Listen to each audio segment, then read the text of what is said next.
everybody, and I thought it would be nice to watch the moon set while I'm doing that. And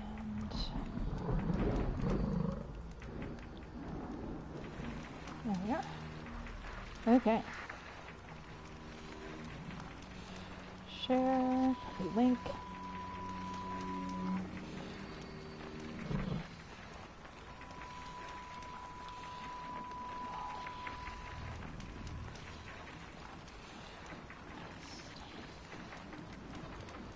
Okay.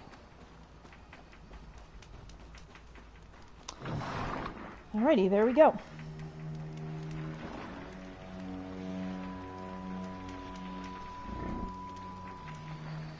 Just double check my audio is working.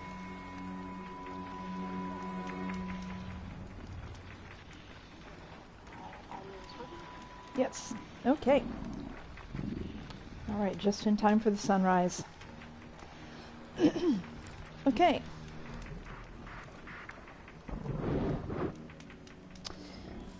Alrighty, we are headed to Sunfall. Actually, let's watch the sunrise. It's just about to rise. I guess it'll come back when I come back from the map. Okay, we are on the far side of the map. Meridian is down here. There's Meridian. Spire is under the clouds. There's the palace at Meridian. We are at the far northwest of the map. This used to be Bryce launch facility. And if you want to know the lore behind that, there was a group called, trying to remember that there was a first group of billionaires that built a rocket ship to like go to the stars, and it ran out of money, and then fast forward a decade or so, and a company bought it called Far Zenith, which was different billionaires, and they launched, but the rocket ship exploded once its drive turned on. So that's where that lies. But this is a launch facility. It has been turned into the Mad Sun King's old palace, his summer palace, and the ring, which you can see is a satellite dish when we look at it, was converted into a big gladiator-like ring where slaves were sacrificed to try to appease the derangement machines. So here we are. But underneath it, underneath Bryce Launch Facility, is where the Project Zero Dawn was headquartered. This is where the smartest minds from around the world were brought here to work on Zero Dawn, which was to address the Pharaoh Plague. The Pharaoh Plague was some AI robots that had gone rogue, and they absorbed biofuel to power themselves, and Elizabeth Sobek had calculated that in 15 months the Earth would be stripped bare, and convinced Ted Pharaoh to pay for Project Zero Dawn. All right, that's what we know. We're coming here to find out more about Project Zero Dawn. Another thing that I'll mention that we found out at the Grave-Hoard was that because it was only 15 months, they didn't have enough time to complete Project Zero Dawn. And so the military across the world enlisted humans to fight the Pharaoh Plague, because they couldn't use robots, because the robots would just hack into them and take them over. So they had to be human beings fighting against these robots. And that military action was called Enduring Victory. The headquarters of that was at the Grave-Hoard, and we learned about that there. Whew, and that sounded like a brutal, brutal war. All right, that is the lore that we know. And on we go. Can't help it. Let the sun rise a little bit. All right, let's head there. We'll look at it when the sun rises. The moon is setting now. This desert is filled with machines, so I'm kind of sneaking around a little bit. Okay.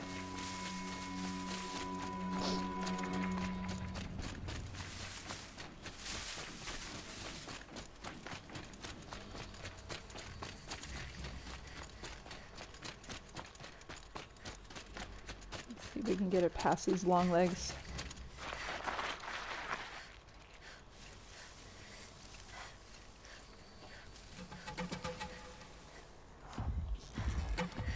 Go ahead and take him out.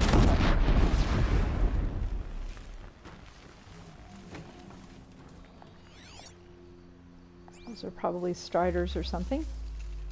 Herds of striders and lance horns and other herd-like machines are usually have some kind of watcher that protects them. In this case, it was the long legs. All right. I love these archways. Karja artwork is... the sun is rising. Here it comes. I love how the clouds are simulated. Just spectacular. Just in time.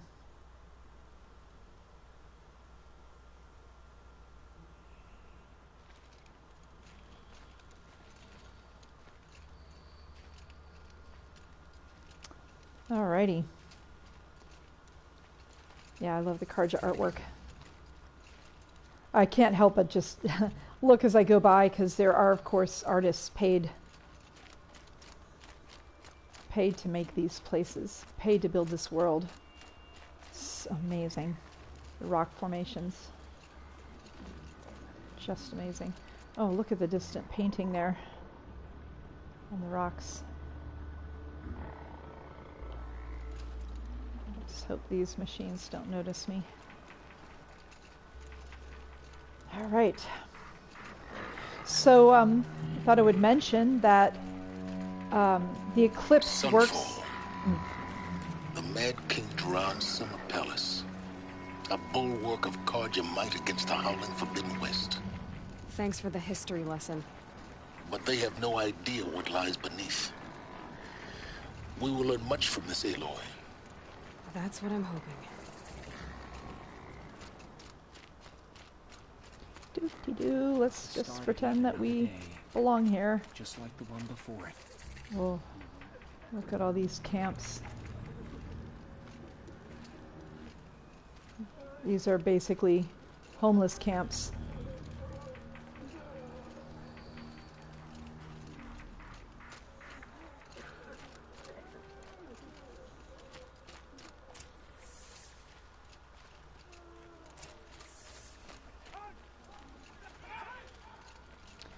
Paid mercenaries, just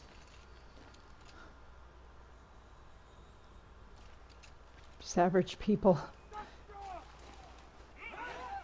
Yeah, not very good. The man who put my shoes has apparently fled Sunfall. But then why would he leave his tools behind? Great, we're hosting savages now. Meanwhile, I haven't eaten in a day. Thanks for the welcome, guys.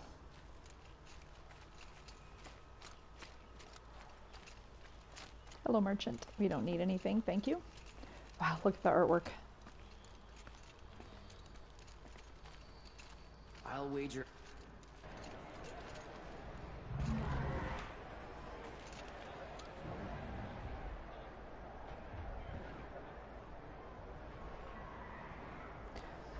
So again, you can tell that this was an old satellite dish. The Sun Ring. Proud tradition of Karja. Every time it's not like this Meridian. In time, I'm sure they miss it.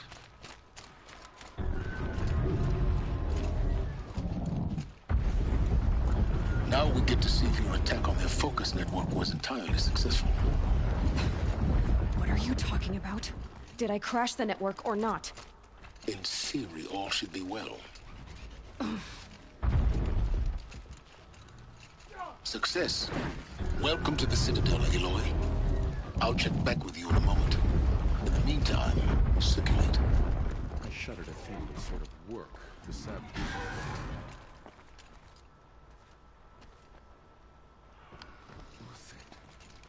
I used to idolize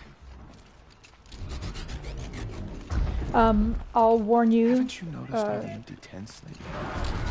Who's watching? It's disconcerting to see some Outlanders! Yeah. If you want to Oh, hear yeah, about today's bounties, head for the throne room. You're not going to make any shards by standing out here. They've hired all these mercenaries. Hey, Yeah. I'll take the shards, for you. Even Go if it on, means move. having to listen to Bahavas. I hear the Shadow Carja are looking for one of their own. We'll Should just pay well. blend in. So this is about Uthid. We'll find out more about this.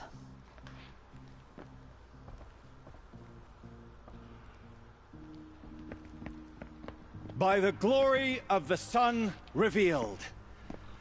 Behold, radiant Edaman, the one true Sun King. The light in shadow, whose will is light and whose light is law! I command Lucius Bahavas to speak in my behalf.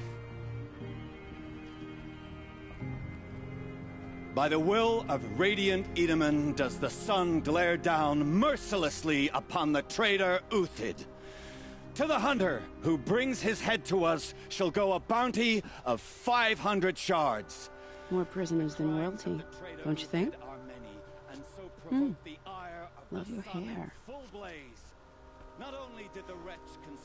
You and I need to chat, little huntress.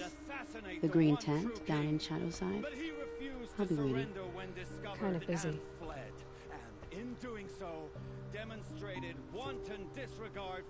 We both know you're no killer for hire. Uthid is innocent. So come see me while there's still time to save him. So, the way in I spoke of is right behind you. You've got to be kidding. Not at all. And you needn't worry about the Kestrels. They'll be too busy acting important to pay attention to you.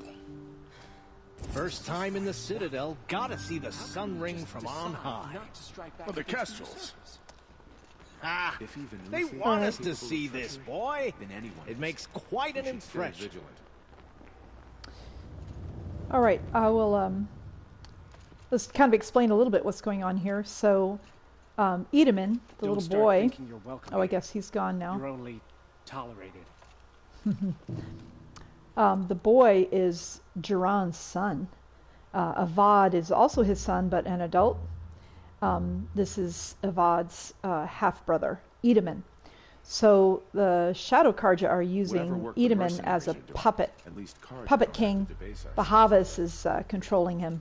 He's a sun priest.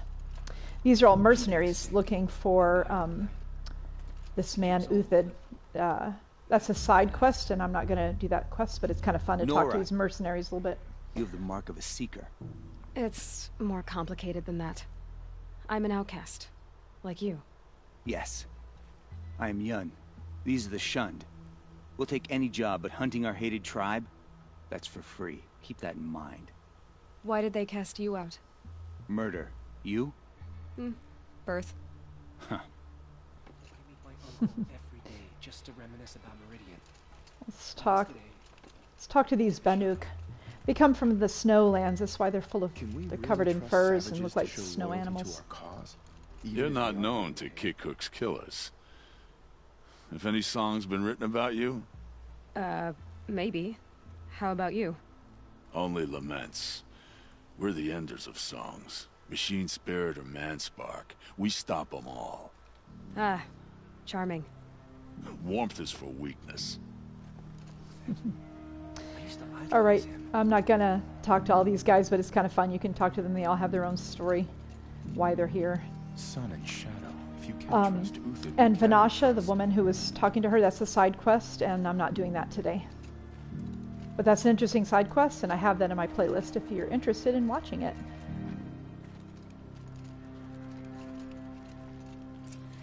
This is insane. Hardly. They're going to see me. You underestimate the ease of hiding in plain sight.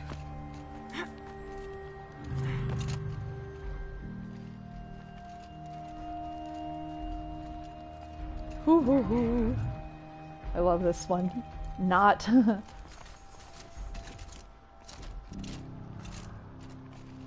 Whoop.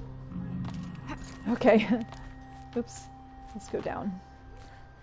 Okay. The other side of the tower. Look for a vent.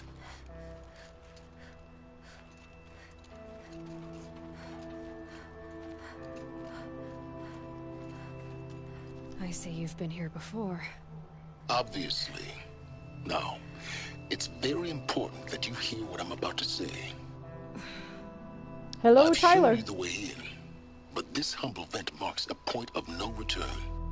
Before you descend into the depths here, you should be fully committed, equipped, and focused. No distractions. If you have errands to run, do them first or hold your peace. I won't tolerate whining. Is that clear? You'll tolerate what I give you, Silence. I didn't ask you along for the ride.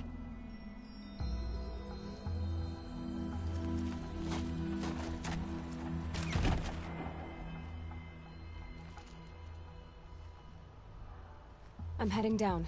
I've spent a lifetime trying to uncover the secrets of this world. Where the machines came from. How the old ones achieved such marvels only to fall into silence and death. A lifetime of failure, as year by year, decade after decade, I hit walls I could not break, doors I could never breach. Hello. Until a Nora huntress marched out of the savage east. And voila, for her, all the deepest secrets of the earth were laid bare.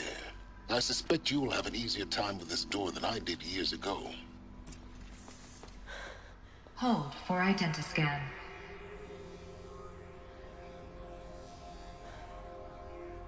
Genetic profile confirmed. Entry authorized. Malfunction. Malfunction. Malfunction. Malfunction. Are you kidding me? You don't hear me laughing. Shut up. There's gotta be another way. Hey! Elizabeth Sobek here! Requesting access! Access request acknowledged. Root command functions available. Do you wish to proceed? I do! Get me through this door! Analyzing. Primary access inoperable due to mechanical failure. Emergency venting procedure likely to circumvent blockage. Do you wish to proceed? Yes. Emergency venting authorized.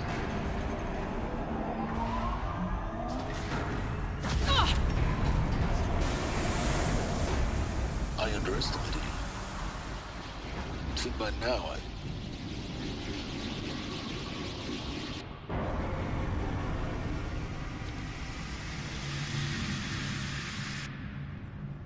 Guess you can't have everything. That will draw attention. We won't have this place to ourselves for long now. We? Last I checked, I was the one risking my life down here. Yes, fine. Now will you please get moving? There's so much to learn in less time than I'd hoped.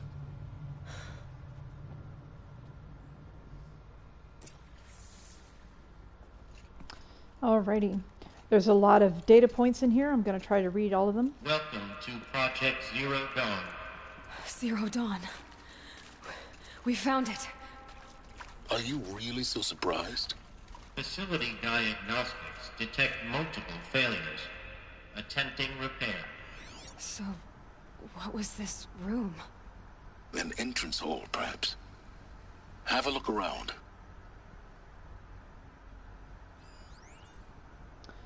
All right, these are important, so I'm going to read these. All right, another incident. This morning's unfortunate incident with Dr. Popovich is another example of reception's need for additional support.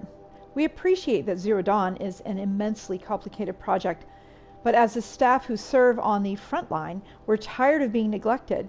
As we've already requested, we need human translators fluent in Polish, for instance, security staff who can subdue enraged embryologists, for example, and dermal sedatives to calm persons who are screaming in Polish while hurtling chairs and vases at reception staff, for example. Yes, most of the candidates are reasonably calm and well behaved, but we need help handling the exceptions to that rule. Please respond. Oh my.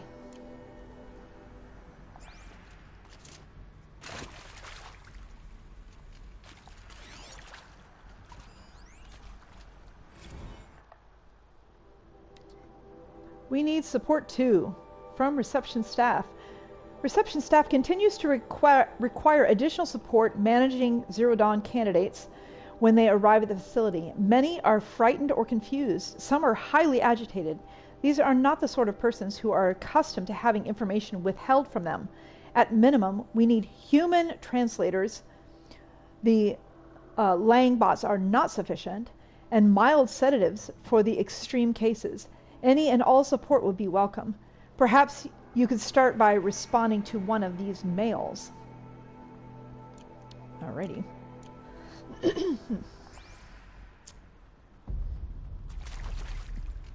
Well, things are not calm at the Zero Dawn facility, sounds like.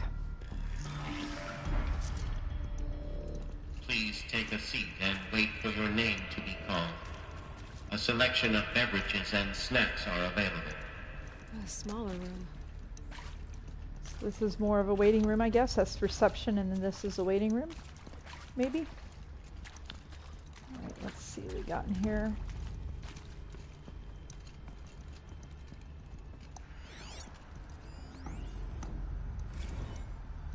Restock or else. From lounge staff to admin. Subject: restock or else. For the 5th time, please restock the lounge's selection of herbal teas. If I have to listen to one more egghead throw a tantrum because we're out of organic cucumber mint or blackberry sage varieties, I'm gonna lose it. Please respond, and this time, no tempest in a teapot or steep demand jokes, okay?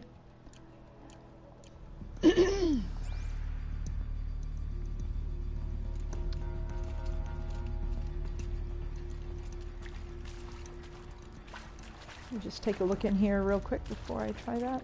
Okay, I don't see any data points there.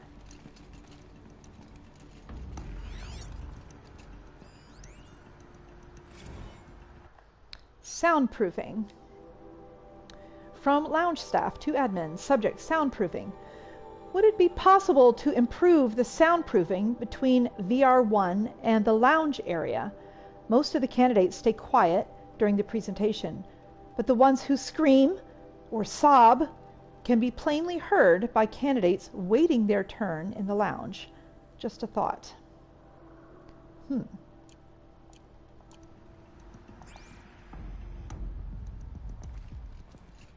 Please proceed into viewing room 1 for an important message regarding the purpose of your visit. All right.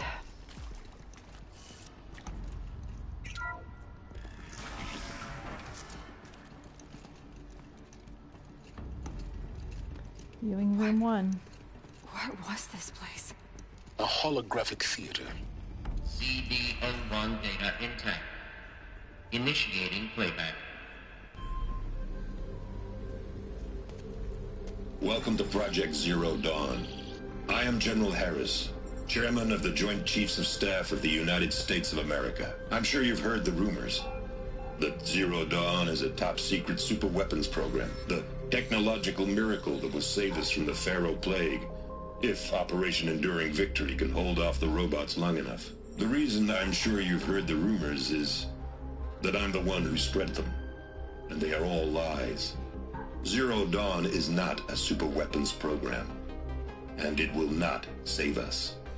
Nothing will save us. And here's why. By the time the glitch was noticed, it was already too late. Nothing could stop the Pharaoh Plague. Nothing can. Its robots will continue to replicate and devour the biosphere. Life on Earth will be destroyed. Our planet reduced to a barren sphere. Global extinction is inevitable. No matter how many we kill, the robots just keep exponentially making more. If we had their deactivation codes, we could shut them all down. The entire swarm. But since their cryptographic protocols use polyphasic entangled waveforms, cracking a code set would take half a century. At best, we've got 16 months. Not exactly what you'd call a survival option.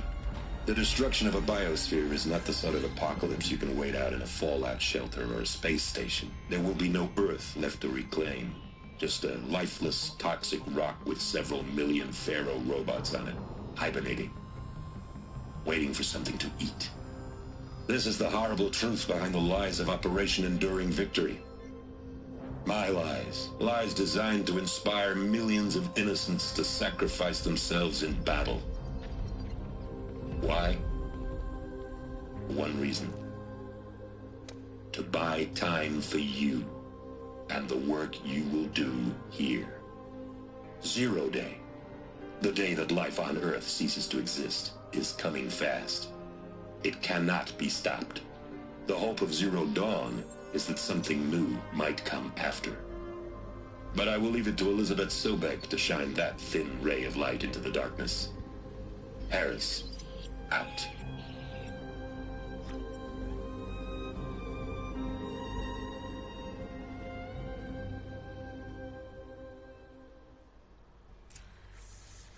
That doesn't make sense.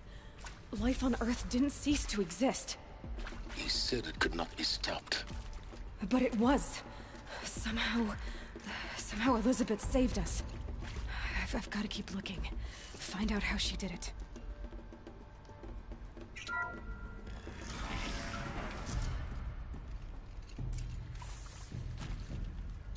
Kestrels. They got in. Through the vents. Let nothing stop you from learning the truth. Spread out! If it moves, kill it! What is this place? Tomb?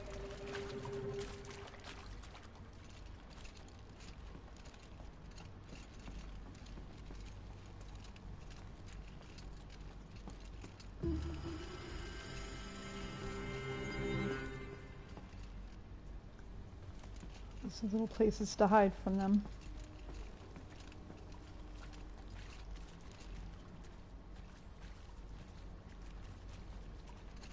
Let's see. Let's put some.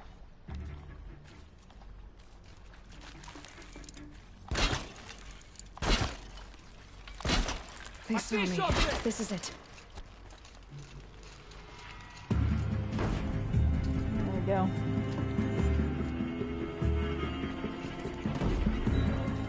Oh, I should have put one more.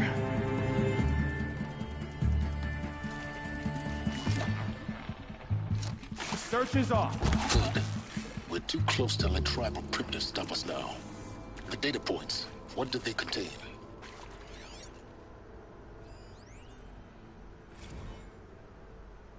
With Suzanne Alpert, environmental scientist. Doctor? I'm sorry, I wasn't, Just stating your name. What were you thinking about, Doctor? Nothing the General said. Not really. I was on the HZD East Response Team in 2051, just after the second earthquake compromised the reactor.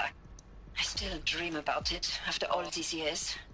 The red zone spreading on the imaging, slowly, so slowly, like a hand opening its fingers. Your involvement in that event is why you were asked for by name. Really? That's interesting. Because nothing worked. Nothing could grow there again. It was a catastrophic failure. But the red zone is a blip compared to global-scale biomass reduction. The hydrosphere will collapse, render the Earth uninhabitable long before the robots finish us. Enduring Victory can't buy time against that. So, you'd better show me what Zero Dawn really is.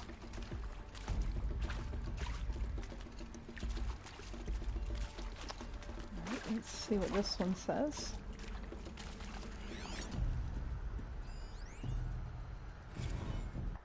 Counselor Guidelines. Counselor Guidelines 1. For debriefing after Presentation 1, candidates must be allowed to ask questions and be given necessary time to fully absorb the information they have received. It is important to be aware that candidates have just been exposed to triggers for severe mental and emotional trauma. Do not assume silence or outward calmness indicates acceptance. It is essential to stress that all other options for combating the Pharaoh Plague and preserving the continuation of human life have been considered and found unworkable. Communicate this fact calmly, but clearly and firmly. Familiarize yourself with data on the catastrophic environmental impact of nuclear engagements versus swarm, Addendum 01, and unfeasibility of maintaining life in orbit, lunar, or undersea structures, Addenda C1, C2, C3, so that you can counter candidates' objections in depth. If a candidate asks for time alone to review supplementary information, allow this without hesitation. Be sure to inform security personnel so the candidate can be monitored for attempts at self-harm. Candidates should only be cleared to proceed to Presentation 2 if you believe that their mental state is sufficiently stable. Note that real-time support will be available via your focus. Security and medical crisis teams are data corrupted.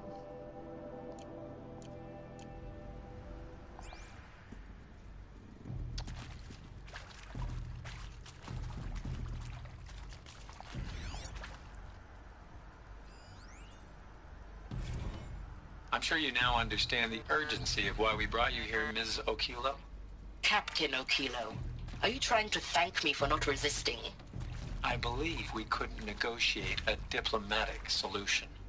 When it came to my country's lithium, it was always a swarm that would be sent to negotiate. Metallurgic International, U.S. Robot Command. The markings changed, but the robots were the same. You have had considerable experience in human-robot conflict. Yes, and I've got the prosthetic limbs to show it. Yet I continue to face this horror, even though the challenge was great. Cyber warfare. I thought Zero Dawn would be a Manhattan project to generate the deactivation codes. With the resources I had, I estimated code breaking to be a hopeless endeavor. I was almost looking forward to being proved wrong. Unfortunately, your estimation was correct. As your General Hera said. So then, you did not bring me here to commiserate. What is left?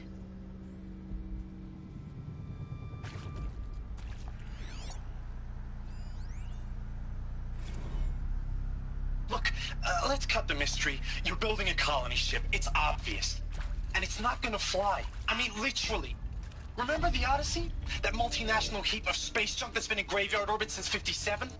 That went nowhere real slow. And you have to get somewhere real fast. Do you have any idea the immensity of the challenge to prep a new colony ship in time? To be clear, I'm not a worker on the project. Do you even understand how few people it could save? The whole generation ship concept is not gonna happen. It's the first thing you'd abandon in favor of embryonics. For that kind of storage we're talking, a lot of bulk, a lot of power, a lot of resources.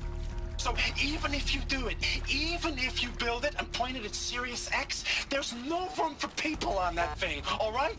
If you could try to remain calm. You people are crazy if you think you're getting off this rock. No one's getting off. Medical. I'm going to see if there are any data points this way. So these people were all the finest minds around the world brought here to build Zero Dawn. Let's see.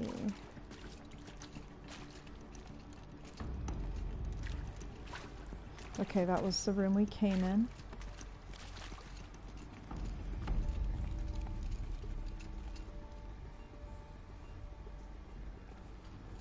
I don't think there's anything up there. I can try later. Alright. Actually, I want to start at this one.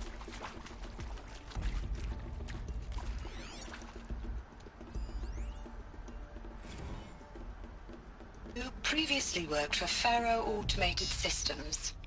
On the Chariot Line self-replication routines. I came here thinking this was a rendition. When your people took me, I thought, about time. I've been trying to swallow the guilt every day since... Would you like to take a moment? No, I really hoped Zero Dawn was a way to undo it all. My work. And I'm sorry to say I was ever proud of it, but Ted could really sell a concept, and in the labs, in the light of creation, that first test run, when you saw they understood their own structures, could rebuild themselves from memory and light, there were no limits. God, there were no limits. Whew. I just thought I would say that I realized that that engineer, there's a data point in the Pharaoh Tower where that engineer is, Ted Pharaoh comes to him and says, hey, we need codes to undo this, and the engineer's like, look, you told us not to do that. So I think he's feeling that guilt. Want to discuss? Whew. So Mama, she was right. Travis Tate. My mother, she took her Bible real serious. Not just Texas Bible serious, Pentecostal serious. Favorite chapter? Revelations. Now, I didn't always understand her on account of all that speaking in tongues and such, but when she did use her words, there was always end times this and lake of fire that on account of sinful lifestyles. Speaking of which, mind if I smoke? A tobacco cigarette. Sorry, darling. My taste run classic. Compliments to your team tracked me down. Been a price on my head 18 months now. Sterling Malkeet was me, don't mind admitting. Been plenty of snakesters chasing the bounty, too. But I kept the zigging to their zag. How'd you finger me? I believe Dr. Sobek listed you as an alpha candidate. Priority snatch and grab. Always suspected she had a little thing for me. Hey, I don't suppose you got real coffee in this place? You know, blood coffee? Conflict cappuccinos? Mr. Tate, I'm clearing you to proceed. Just go. Oh, good old Travis Tate. His lore is that he was a world-renowned hacker, was locked away for espionage and stuff, and he's brought back out of prison for this. Or I guess he was on the lam. That is accurate, yes. So these mechanical monstrosities, they don't just kill people, they feed off them? Not just people, all organic matter. Every living thing dissolved into nutrients. Millennia of evolution liquefied. The miracle of life reduced to bloody biofuel. In a word, yes. Who did this? Pharaoh? That arsehole. Is he here? No, Doctor. Please, tell him Tom Pake wants a word. Now, get off! Get off! Please! You get Ted Pharaoh in here!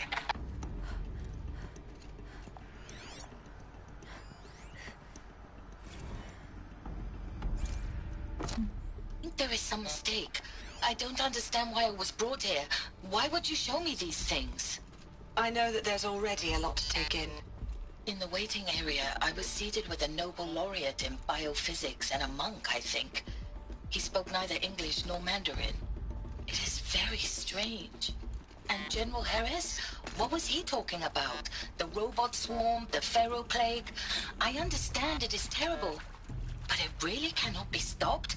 Why tell us this? There are people in Shanghai, my friends, my family. They have joined Operation Enduring Victory already. It is for nothing? We will all die? We're going to be able to answer some of these questions. I just want to know why I am here. It doesn't make sense to me. You were brought here because of your skill set. No, that can't be right. I am an art historian. I know Dutch masters, Japanese calligraphy, Gerhard Richter. What does that matter now? Why were they brought here?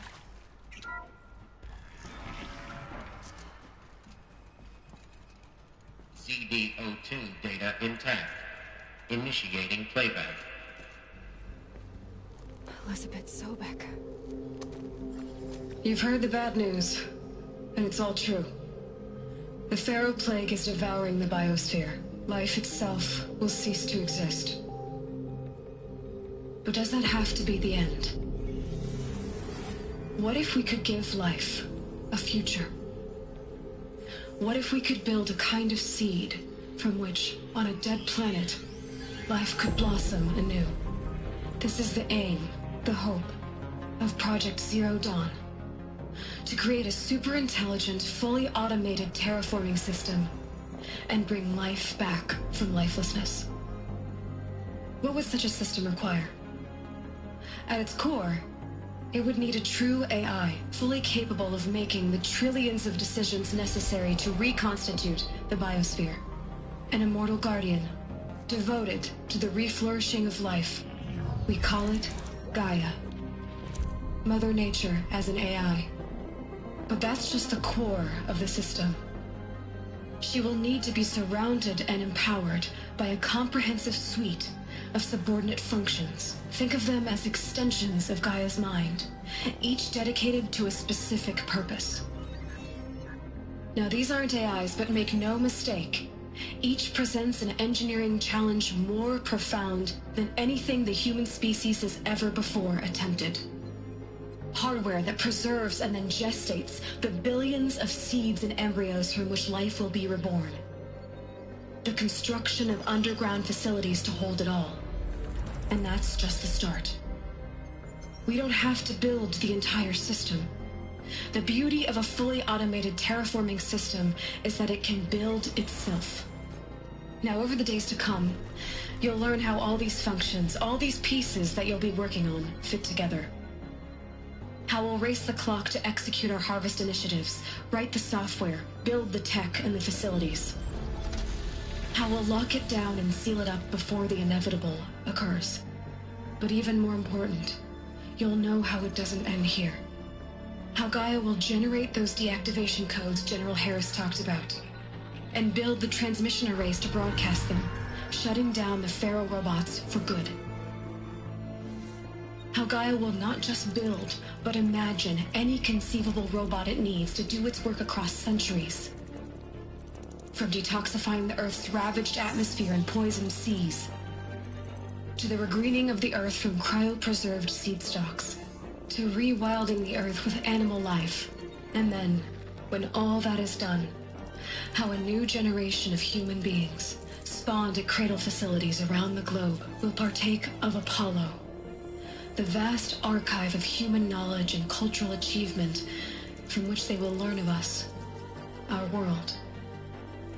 And most important, how not to repeat our mistakes. It's not an impossible dream. It is within our grasp if we work tirelessly and stop at nothing to achieve it. We can't stop life from ending. But if you will help me, help Gaia, we can give it a future.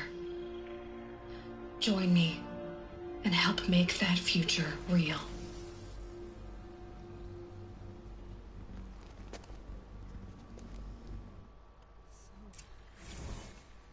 The whole Earth destroyed, but then remade? Yes. By a machine. A machine of creation.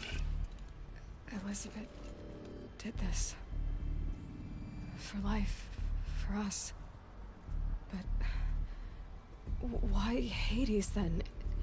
If it was part of Gaia, how did it end up in the wreckage of a Pharaoh robot? And why does it want to kill me? And Apollo, the archive of knowledge, what happened to that? I'm as confused as you are. Maybe the answers lie ahead. Yeah. Where is Apollo? They were never educated. They're like scrabbling in the earth. All right, let's just make sure I got my, because the clips are about.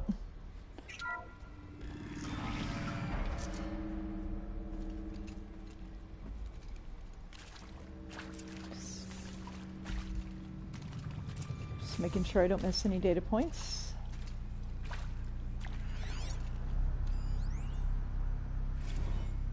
Make your selection. Make your selection. Data points. Quests. You are now in possession of information regarding the true nature and purpose of Project Zero Dawn, classified far above top secret. As such, we regret that you cannot be allowed to leave this facility. There are 3 options available to you at this point. Please consider each carefully. Trained counselors are standing by to assist you in making your choice. 1. Participation. You will be assigned to a sub-project team based on your area of expertise. You should be aware that the way forward will be difficult, and the project's outcome is uncertain. You will be expected to work a minimum of 80 hours per week, and your communications with family members will be strictly limited and monitored in real time. Upon successful completion of the project, you and your immediate family, or 2 persons of your choosing, will be transferred to Elysium, to the Elysium sealed habitat to live out the remainder of your natural lives. 2. Indefinite detention. Should you choose to decline participation in Project Zero Dawn, you will be confined indefinitely. You will be given 48 hours to reconsider, after which your decision to refuse participation will be considered irrevocable. Every reasonable effort will be made to make your term of confinement as comfortable as possible, but you will not be permitted contact with the outside world, and death within 18 months due to the Pharaoh Plague is inevitable. When the Zero Dawn facility is abandoned, detainees who wish not to opt for medical euthanasia will be released. Option 3. Medical euthanasia. The information you have just received, understandably, calls into question the purpose of continuing to live. If you would prefer to end your life at this point, pain-free medical euthanasia is available. A 48-hour waiting period is required, during which time you may instead opt for participation or confinement. Please notify a counselor when you are ready to make your choice, or if you have further questions. Whew.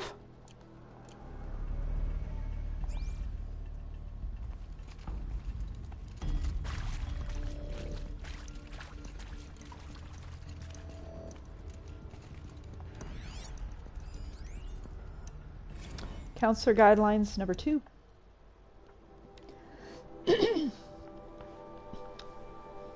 For debriefing after presentation 2. It is vitally important that candidates choose to participate in Project Zero Dawn voluntarily and knowingly, without additional coercion and without value judgment on the part of the counselor. Confirm for candidates that they were selected due to their skill sets and accomplishments. Emphasize that their dedicated participation in Zero Dawn will increase the project's chances of success. Frame participation in Zero Dawn as the opportunity to respond actively in the face of an overwhelming threat. Candidates may question the fairness of their selection. Validate such objections as normal, even admirable responses. Emphasize the value of candidates' expertise to the future, not just of humanity, but terrestrial life as a whole.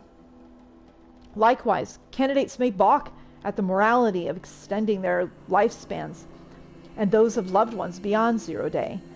Validate their hesitations. Acknowledge that while the reward of Elysium is not fair, it will be earned. If possible, redirect their ethical misgivings towards greater commitment to the project. When candidates challenge the plausibility of Project Zero Dawn, permit them to review Dr. Sobek's presentation as many times as they wish and allow access to supplemental articles G01 through P20. Allow them to suspend the interview to fully process this documentation. A significant minority of candidates will elect for medical euthanasia. It is important to receive this decision kindly and without judgment. Advise them of the 48-hour waiting period, during which counselors will be available to discuss their decision. Emphasize that euthanasia will not occur without repeated consent when the procedure is scheduled to take place.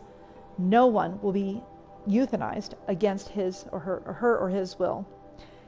Candidates who elect indefinite detention must be informed that they have 48 hours to reverse their decision, after which the decision data corrupted. Yeah. Hey, Andrew. Yeah, this is, yeah, pretty heavy.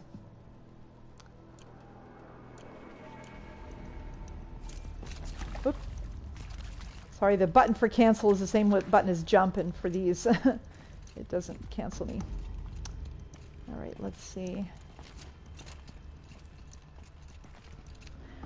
This is grim, I'll say, but there are brighter things ahead. I won't spoil anything, but it's at least a little bit easier later. But yeah, this is the news. Okay, let me scan that again so I can play that audio. Of course I'll do it. To be given the opportunity to rebuild what the damage that I don't feel worthy of it, but I will do it, absolutely. I want to stress that this was never about your culpability. It is to me. Dr. Sobek, Margot, they were smart to get out of Pharaoh when they did, but not one of us took it as a warning sign. It just told ourselves that we're cut out for the BTRI cabals. That's the better than rapid innovation. A better at competing, better than the next guy, a better killing machine. Isn't it just amazing how a century and a half of science fiction did nothing to swerve our species from the path of doom? I mean, I'm done with that life. I mean, I will work hard, twice as hard, to earn this, for my family to have a place in Elysium. I never thought that there could be atonement. So yeah, I believe he was one of the engineers. You may or may not remember when we were in Pharaoh Tower, there was a data point where Ted Pharaoh was begging the engineers to come up with a back door, and the engineers were like, "You told us not to make a back door." I believe that's the same engineer. I'm kind of curious if it is. And I'm noticing too, these might be medical beds. All right, let's listen to these. If you're still nauseous. No, the inhibitors have kicked in. I can't feel the back of my tongue. I wish I could tell you I'd believe in this, but the damage is too great, too extensive, too complete. With all respect to Dr. Sobek's work at Miriam, no. No, life doesn't always find a way to keep going. Sometimes it never comes back. Like Syzygy East. Like the Congo.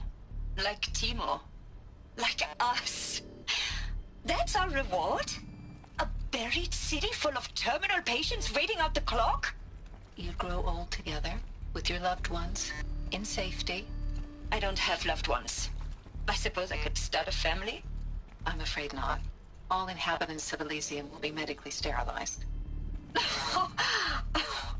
A habitat capable of sustaining a starting base of 2,000 individuals for up to 100 years is a huge challenge, Dr. Alpert. If the population grows instead of diminishes, everyone will be dead inside 30 years. I knew it. I just couldn't bring myself to say the words. I'm sorry? Finish it. Medical euthanasia. I want no part of this. I just want it over. I see. Protocols require a 48-hour waiting period, after which...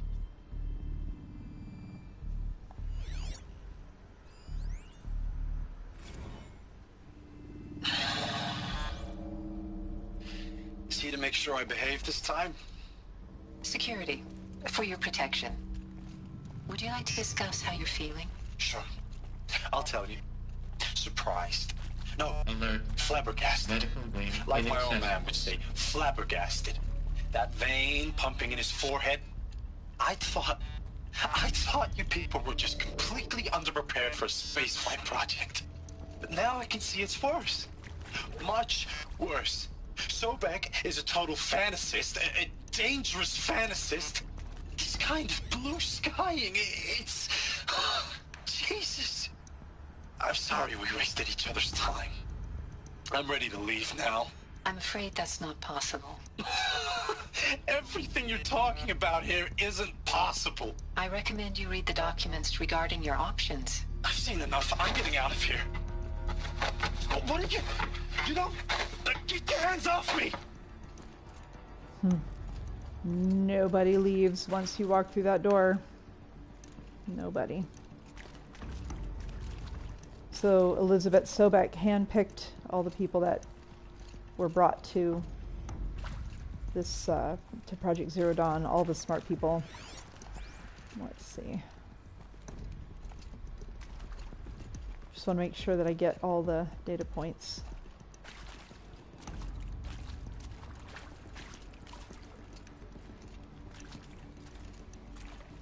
Alrighty.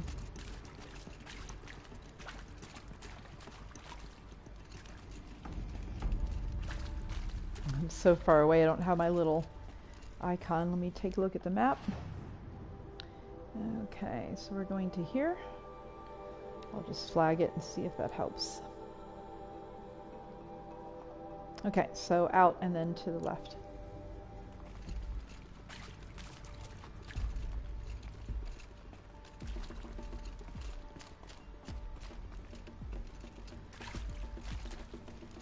Again, the eclipse know we're here because the door vented. Okay, I'm pretty sure I went through there. Oh yeah, that one's closed. Okay, yeah. Okay, onward.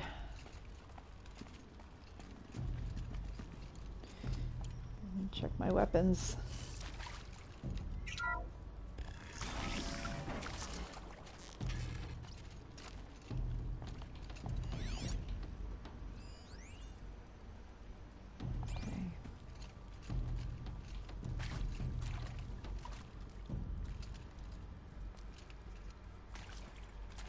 Intruder!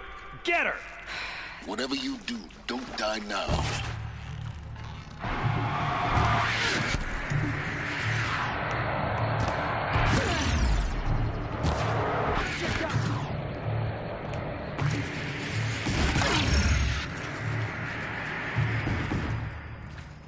Whew.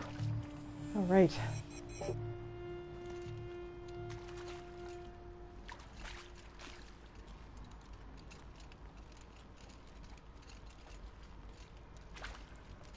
I've been in these rooms? Oh, these are bunks. Look at that. This is where people slept when they were working on the project. Okay, and we'll go straight. Let's take a look in these rooms real quick. Let me just go down here. Just want to make sure I haven't missed anything. All right.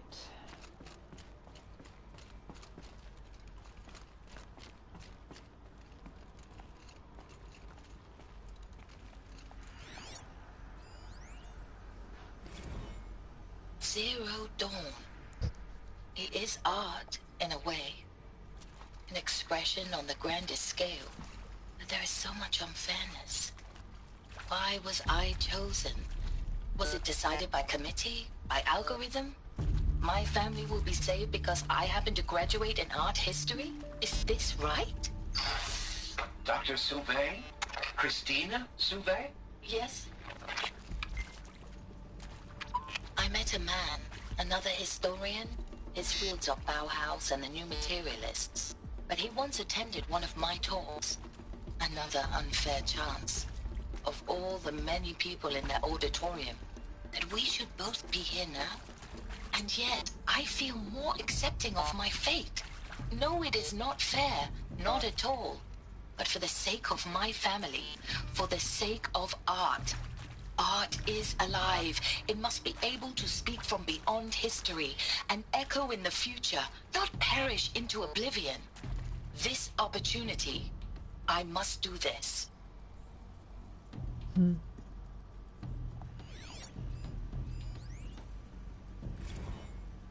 No, Travis Tate Good old now, Travis those Tate. lame FBI black hats at Mockingbird back in the day, I enjoyed schooling them. Power's down. But maybe I went in too hard on this poor counselor. I've done this before. She was cute, and just be my going down a focus. checklist after all. Couldn't expect her to see how ridiculous Zero D's ambitions are. God's own budget thrown at a kid playing with a hologram sculptor? Palms up, honey. I'm just calling it like it is. Hey, look, Mom, I'm making nature. Now, if nature is so important, why not let nature take its course? Extinction? That's natural. Zero Dawn? No, ma'am, that ain't. Heck, it's so unnatural it'd be called an abomination back home, and you know it. That's why you're hiding it. Meanwhile, my little honey of a counselor, she's munching the inside of her cheek. Bad habit. She chewed one of her nails, too, just one. Not your day, was it, little sweet pea? Saw her quota slipping away. Said, I assume you intend to decline the assignment, Mr. Tate. You kidding me? 18 months hard labor in exchange for 30 years lounging around Elysium watching porn? Sign me up. I don't know. I really like. I like and hate Travis Tate. Just have to say. Alrighty. Anything else? Oh, it goes down there. Oh yeah, I see. We can't go through that door.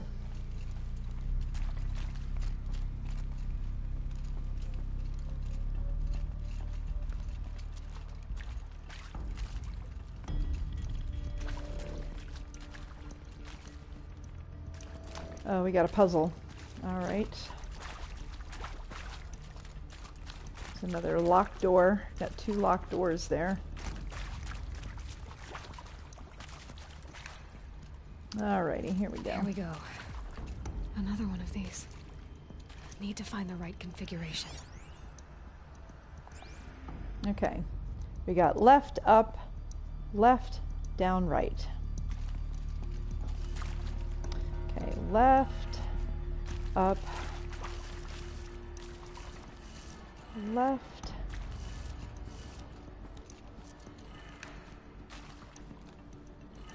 down, right. Done. I Okay. should check the door nearby.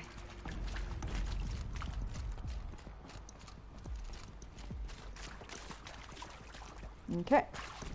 So this one's open. We still have those red ones though. I'm wondering what that opens. Okay. This looks like a storage facility. All right.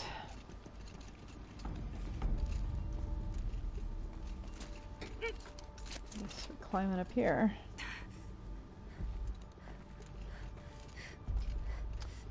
Oh, I guess we're probably getting the power cell we need to open that other door. Oh, okay. Again, let me look for... Oh yeah, there it is down there. I guess we'll... Yeah, that little line to walk across looks like it's just to get that extra loot. Let's ignore that. What am I missing? Oh, downstairs. Sometimes I hate these puzzles. Oh, I'm sorry. There's the power cell right there. Found one. Looks intact. Okay. I'm just gonna jump on down. There we go. Looks like that part I found upstairs might fit here. That should do the trick. Alright. Now let's get that door open. Oh, we got another audio. Or, yeah, let's play that one. Hey, I'm done with Brett's incompetence, okay? Somehow, he managed to install an H-emitter node backwards. Everything's in reverse. I don't get paid to clean up Brett's messes. For a new emitter, not me. Parker out. Alrighty, note that is upside down. So we've got down, left, up, right, down. Down, left, up, right, down. Alright, oops, sorry. Okay, down.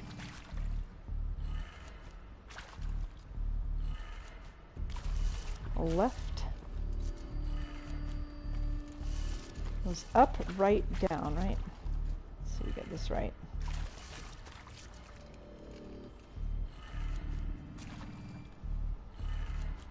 That did it.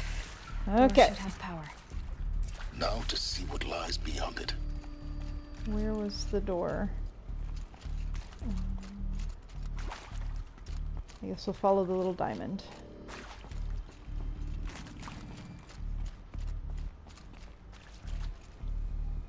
Where are we going? Aha! There we go. And check weapons. Good. Oh yeah. Eclipse. They're here.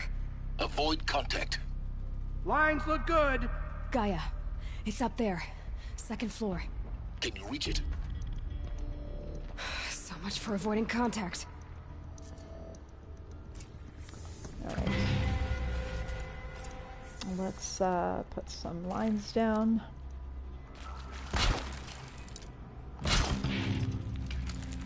Maybe over there too.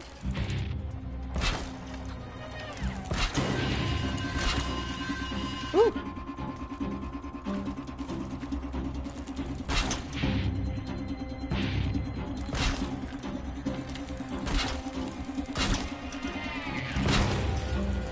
And here they come.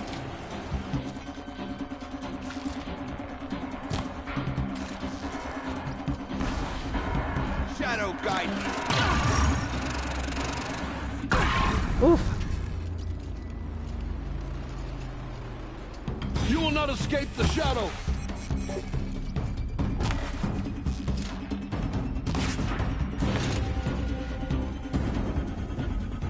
Okay. Oh, more. Okay.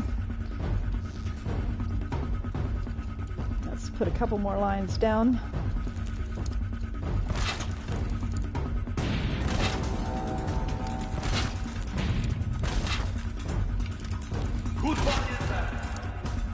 Okay, there we go. Absorb that away.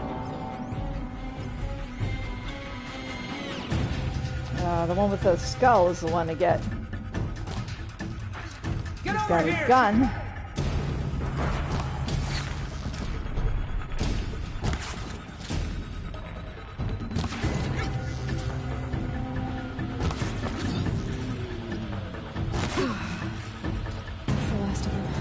Is that it? Repeat. Or not. Okay.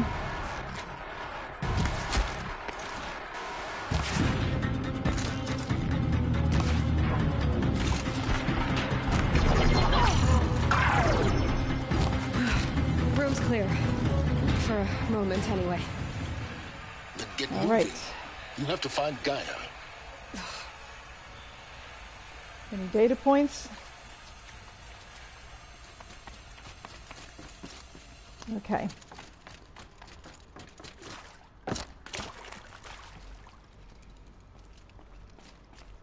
Okay, let's see. Hello, I'm Margot Shen, and this is Hephaestus. As the name might tip you off, this is going to be the subordinate function that Gaia will use to make lots and lots of robots. Her personal forge. Except, it's not that simple.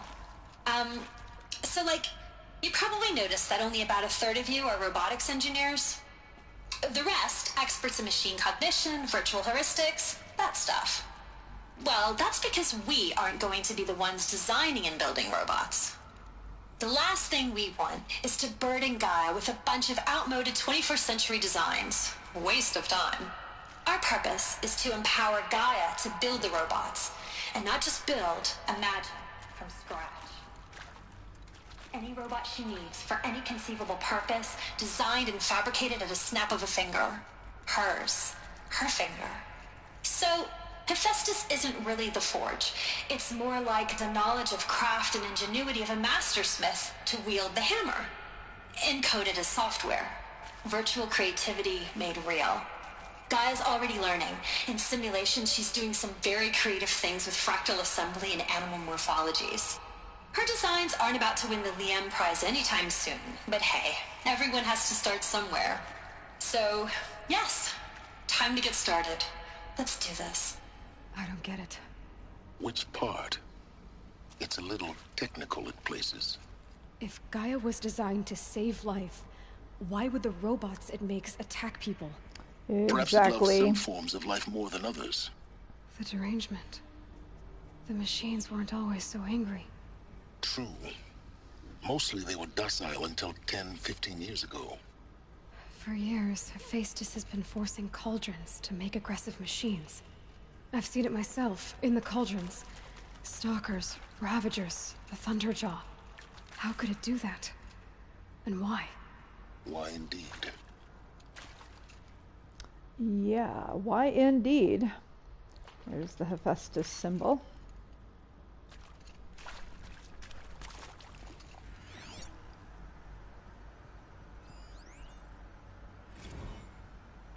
Full steam ahead. From Elizabeth Sobek to Margot Shen. Margot, if I doubted your brilliance in the slightest, I wouldn't have picked you as the Hephaestus Alpha. You need to stop worrying about your age and communication style. You are who you are.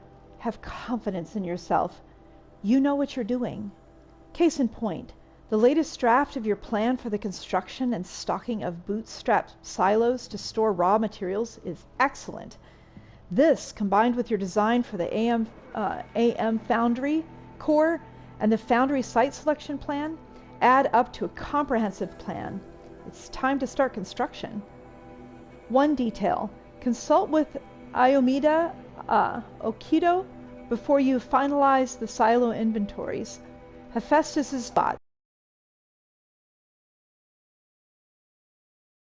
Use to transmit the deactivation codes. So any exotic materials needed for the tower accounted for in the inventory plan. Elizabeth.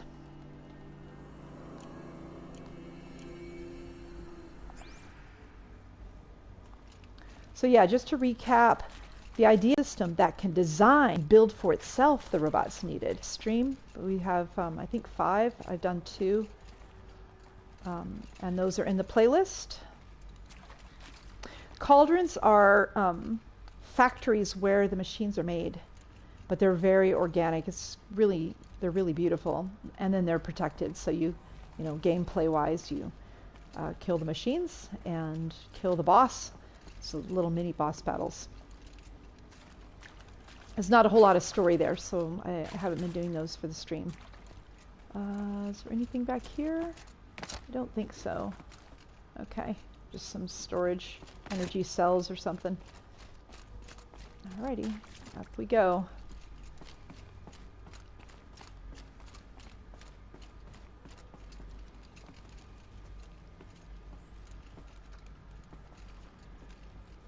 Okay. Oh, I guess we can't reach that through here. Oh no. My internet connection is getting shaky. Oh, okay. I hope I'm still on air. I'll just want to check real quick.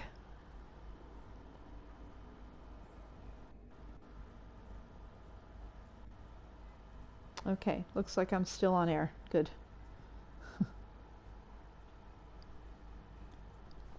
Alrighty. Let's continue.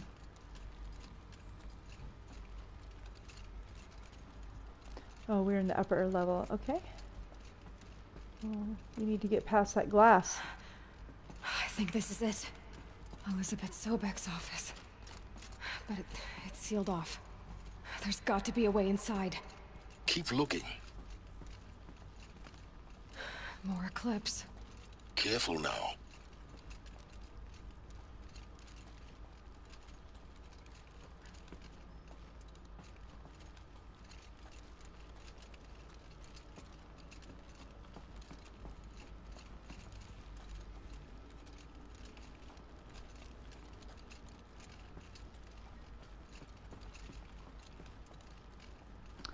Sorry, it's choppy. I hope it clears up.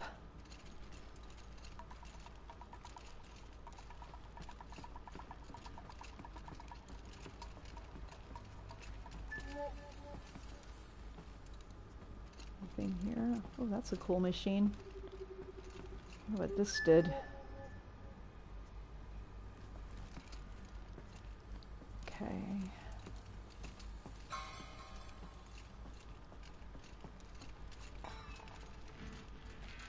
Welcome to Apollo, the collective memory of the human species and the wellspring of knowledge for future generations. I am Samina Ebaji. Until recently, I was director of the International Collective Memory Institute in New Tehran. As a heritage professional, I devoted my career to the preservation of human knowledge, creative endeavor, and cultural achievement. Apollo is, therefore, the ultimate embodiment of a lifelong passion, albeit under the very worst circumstances imaginable. The challenges before us are immense. Specifically, we will have to design and implement 4 major initiatives simultaneously. First, the construction of data repositories in cradle facilities around the world, ensuring redundancy. Second, the collection and processing of a projected 180 million discrete data entries. 42 zettabytes of data in Mandarin, English, Spanish, and Arabic. Third, the transferal and encoding of all that data onto DNA encapsulated in synthetic fossils. The only medium capacious and durable enough to safeguard it without degradation for the centuries to come.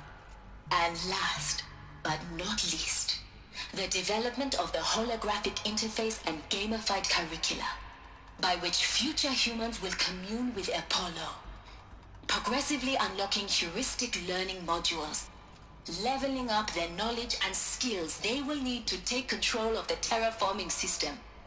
That is the future towards which all of our efforts will be directed. Not just the preservation of the past, but the seed for the flourishing of a new tree of knowledge. Welcome, and let us begin.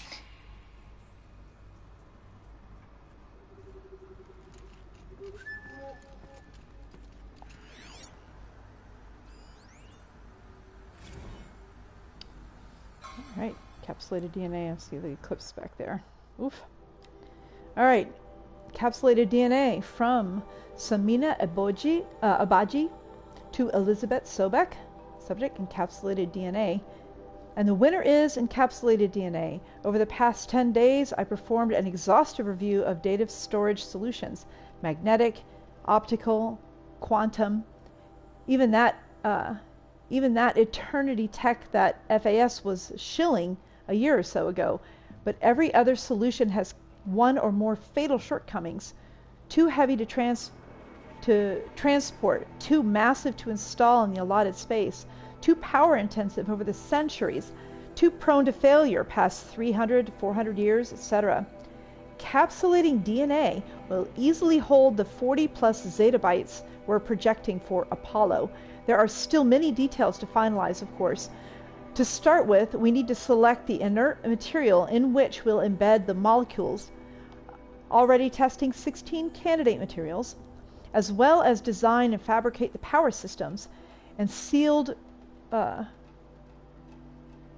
can't read that word, reliquaries, sorry, that will, my projector's got low res, so it's a little hard for me to read, that will keep the DNA at minus 10 degrees C for 1,000 plus years.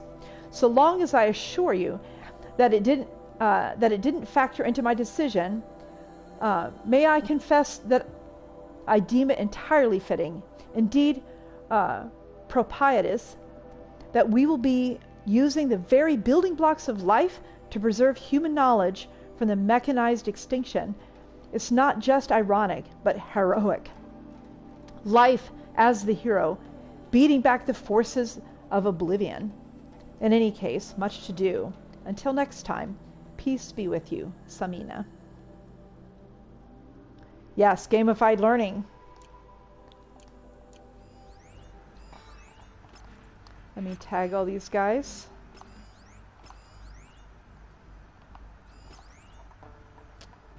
A bit of lore as I'm doing this. And then that's the one to really get that one, and this one have the guns with the skulls over there, the leaders. There was, I guess, the 40s or 50s, the 2040s, 2050s, there was an AI that got loose called Vast Silver, and that, just to summarize, that sparked a ban on AI. And so AI was not allowed, and so the AI for Gaia, that's why the subordinate functions are not AI, only Gaia, and they made an exception for this project. All right, let me just set a couple traps.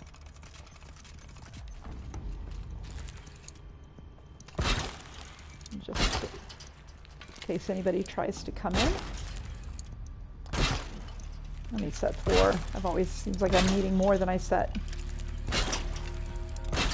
All right, let's see what this data point is. I wish they were all audio, but what can you do? Apollo update. Okay. From Samina Abaji to Elizabeth Sobek.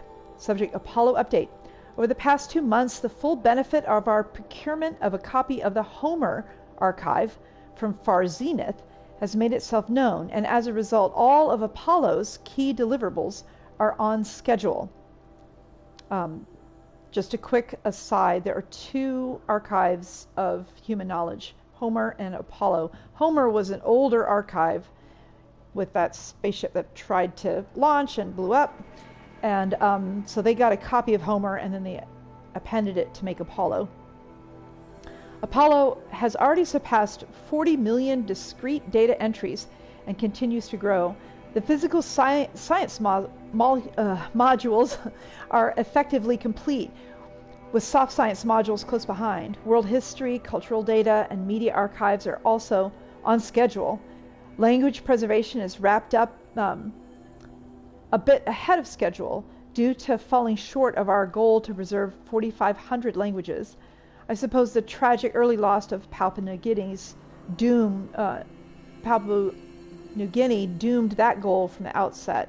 I guess Papua New Guinea got sucked, got overrun from the climate crisis. With attendant curricula development about to begin. Speaking of the heuristic curricula, they are performing well in testing with children and adolescents, demonstrating high levels of engagement with and trust in the Aristotle and Aspasia personae. Personally, I find them highly engaging, especially when they debate. I wish half my professors had been so entertaining. Peace be with you, Samina.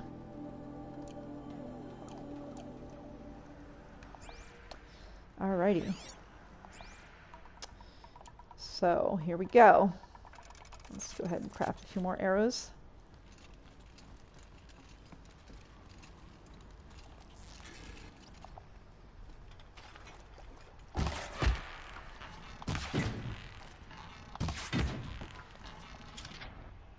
Yeah. Oh.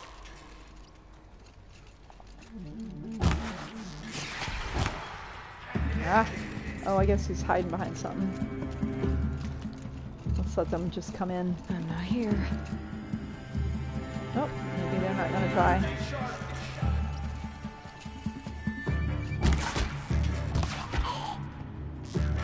Almost there.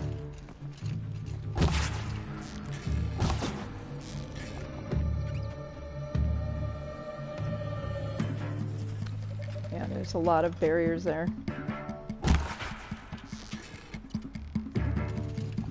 Disappeared.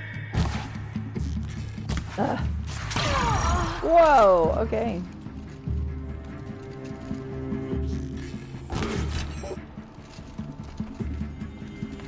Alrighty.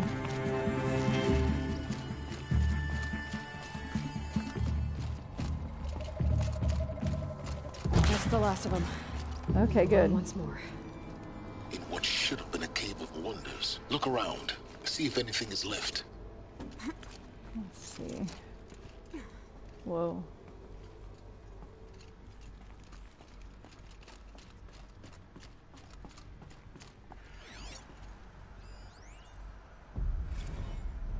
Dr. Sobek, please archive this testimonial in Apollo.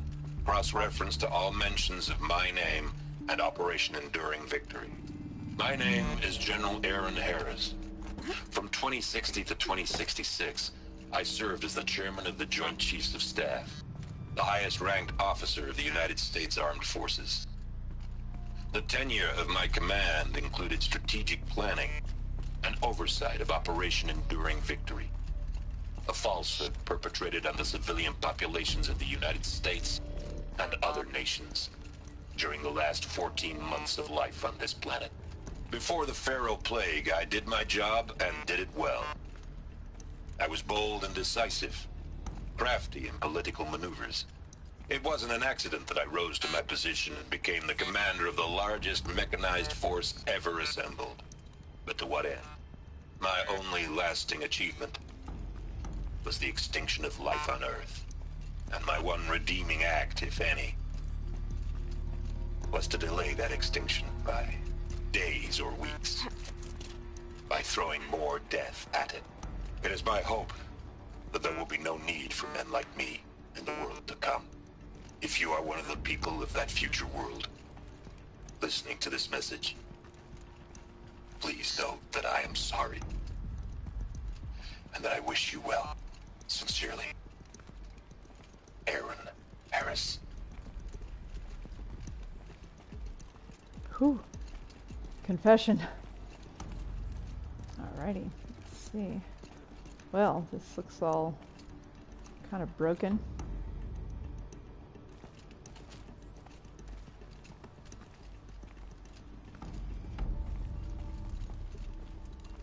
Welcome to Hades, Zero Dawn's extinction failsafe protocol, the ultimate killer app. Now, I know what you're thinking. The purpose of Gaia is to resurrect life. So why give her a subordinate function, only purpose of which is to wipe out life all over again? I mean, what? Just plumb crazy, ain't it? Well, no, it isn't. Reconstituting a biosphere? That's a tall order. Tax smart as Gaia may be, odds are she won't get it right the first time.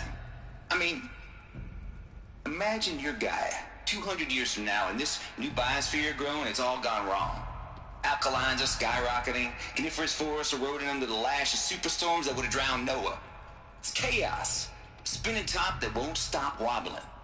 Now what are you gonna do? Release phase 1 organisms into that hot mess?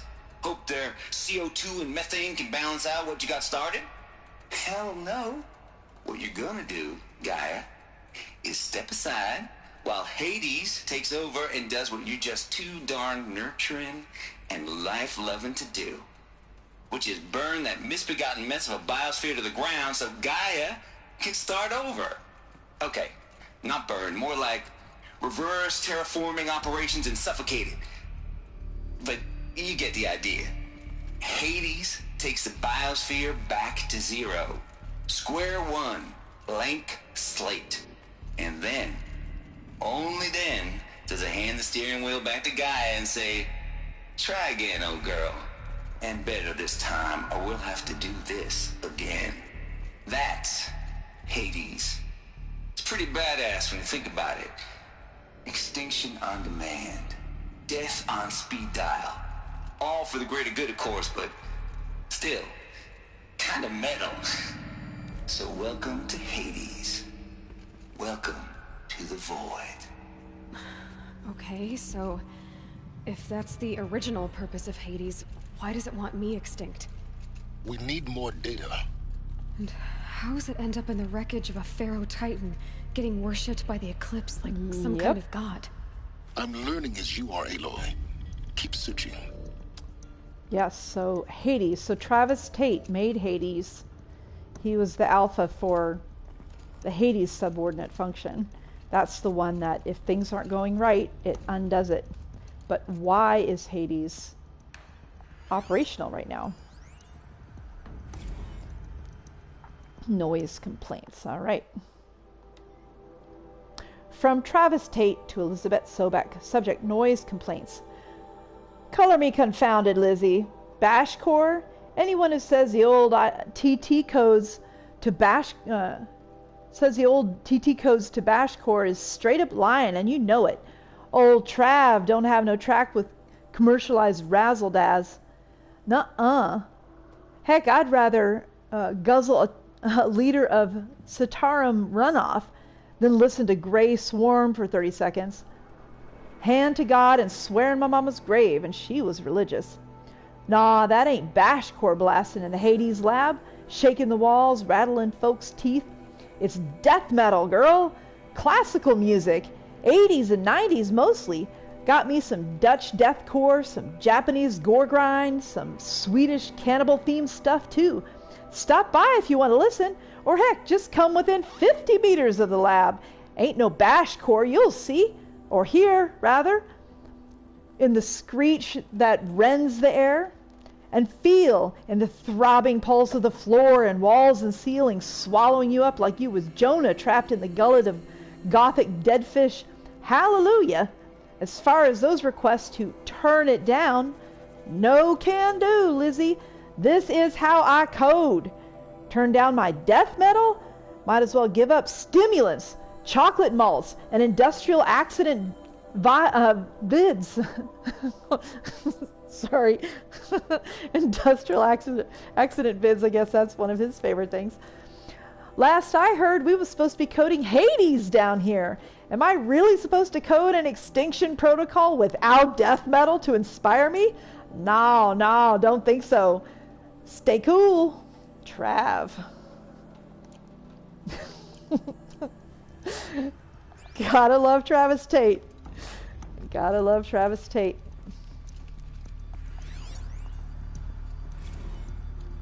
Hades Protocol. Tate here. Just popped 3 blues, but I earned it. Finally figured out the Goldilocks solution to Gaia's rather extreme executive authority. That ain't worth 10 to 12 hours of dream time, what is? Before this, every usurpation protocol I designed failed in simulation because it was either too hard or too soft.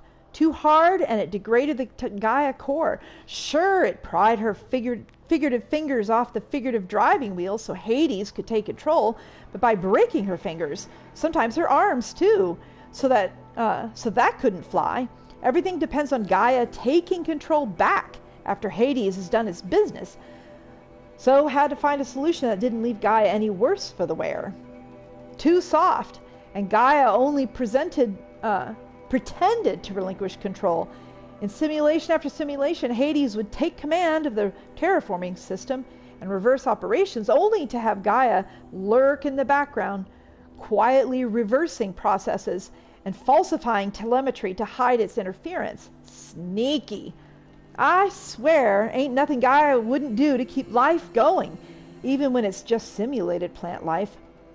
Turns out the just right solution is to isolate Gaia in a protective code shell, preserving its integrity, then unseat it from command position so Hades can slip into the figurative captain's chair and work its magic. Those blues are coming on strong now, so I'm not really describing it so clear, but pretty sure it'll work. Yeah, those blues are plenty strong. Guess it's time to sleep and bed. I'll be back to it tomorrow. Alligators!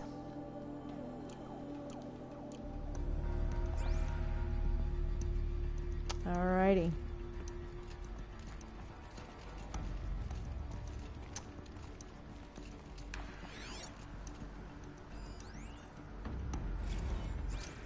Oh, archive abuse. Alright, from Samina Abaji to Travis Tate, CC Elizabeth Sobek. Subject, archive abuse.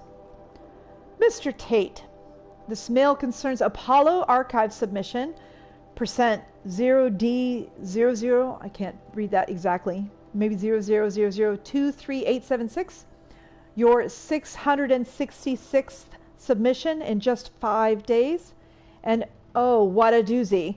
Despite earlier warnings re inappropriate materials, you chose to submit 265 holographic remasters of acknowledged classics of extreme exploitation cinema.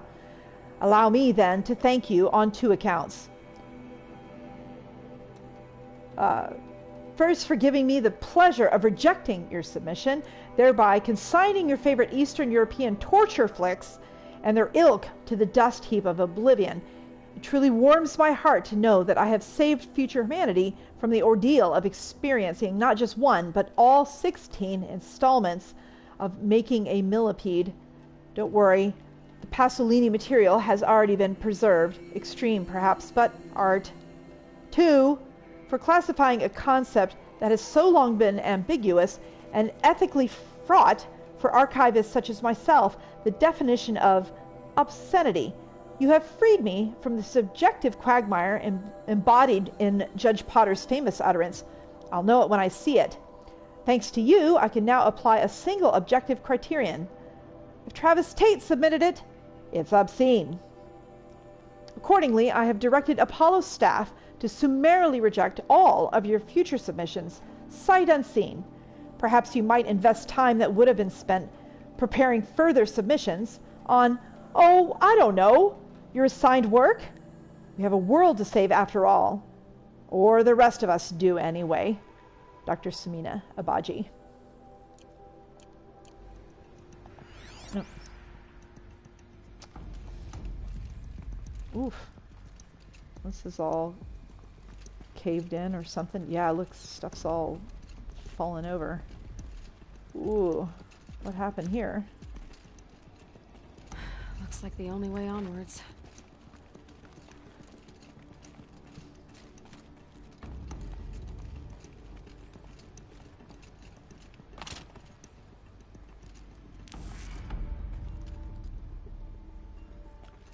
All right, let's listen to this. Oof.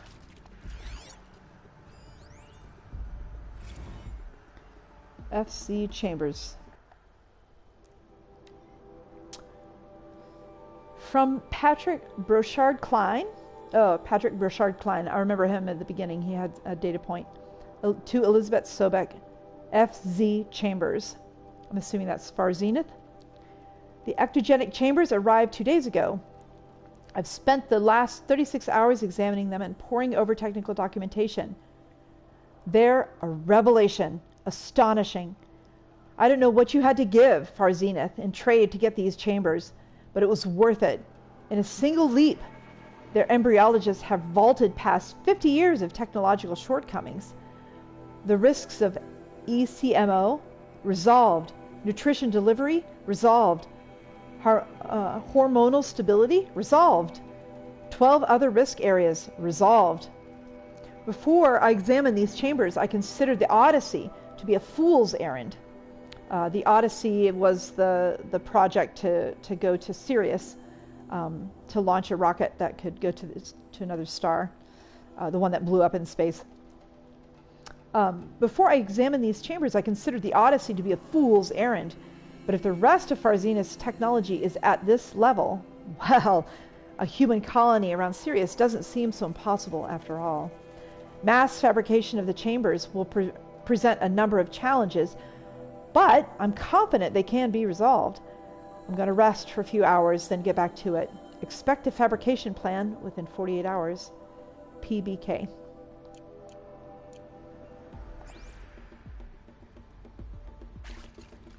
All right. Let's see what we got here. Welcome to Eleuthia, the crown and king of Gaia's subordinate functions. For it is by Eleuthia that the human race will continue to exist. I am Patrick Brochard-Klein, the alpha in charge of this program. Now let one thing be perfectly clear from the outset. Eleuthia is not a genetic engineering project. Our goal is to preserve the human genome, not alter it. A snapshot of human genetic diversity, literally frozen in time. The genetic quintessence of our species, unmodified. Under my watch, our activities and initiatives will comply with the 2034 clone provisions and the 2048 Rally Accords. Now that may seem a quaint, even trivial concern to you in light of present circumstances. But, as one of the authors of the Accords, it is far from trivial to me. The practical challenges before us are staggering in scope and complexity, but not insurmountable. No. Global collation and provisional storage of zygotes, perfection of exogenic technologies, design and perfection of servitors, to provide nurture and inculcation during early child development. All of these program components must and will proceed in tandem, to say nothing of the breakneck construction of cradle facilities at sites around the world. So, si vous êtes prêts, let us begin.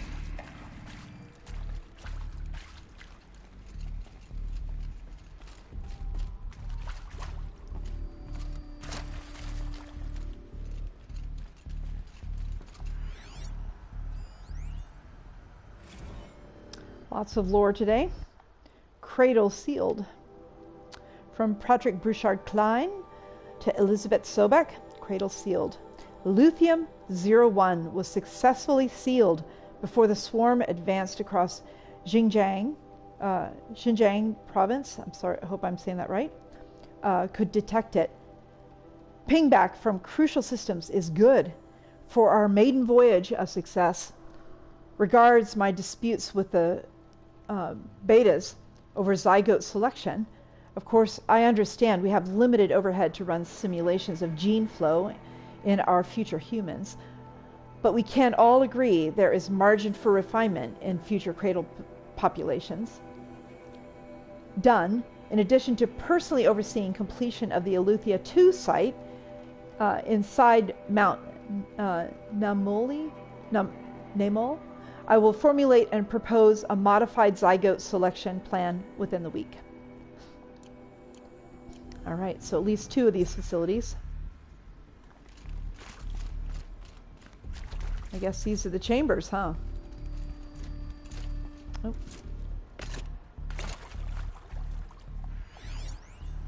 Are these what I think they are? Artificial wombs. Machines to spawn a new generation of human beings.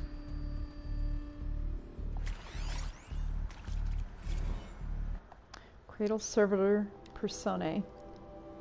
From Patrick Burchard-Klein to Elizabeth Sobek, development of the artificial personae for cradle servitors, nurturer, disciplinarian, healer, continues at a good pace. We are targeting Turing 0.4 for these constructs. I guess Turing 1.0 is human intelligence. So they're setting these for Turing 0.4. That's very interesting for these constructs. This should allow low-grade empathy and limited improvisation without undermining adherence to codified behavior sets. The stimulus-driven switching of personae, however, is proving to be a greater software challenge than anticipated, especially concerning our entrenched feedback loops between the disciplinarian and healer personae. I have also attached the reports from an incident where a servitor running the mother personae intervened in a disciplinarian servitor's behavior. A parental argument, if you will. Amusing on first glance, perhaps, but deeply concerning. I've attached a comprehensive plan for correcting these interactive protocol shortcomings. Ingest data corrupted.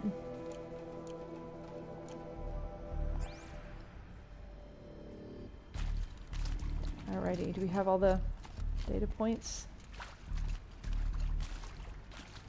Oof, this place is a wreck.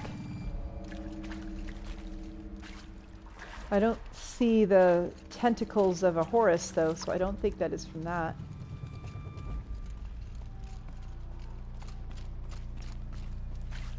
Oh, where's the door? Oh, we gotta follow the little diamond shape here.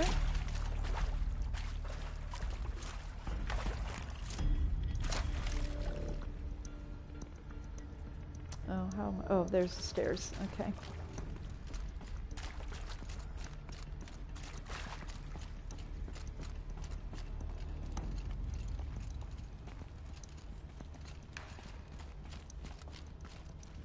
Cradle facilities.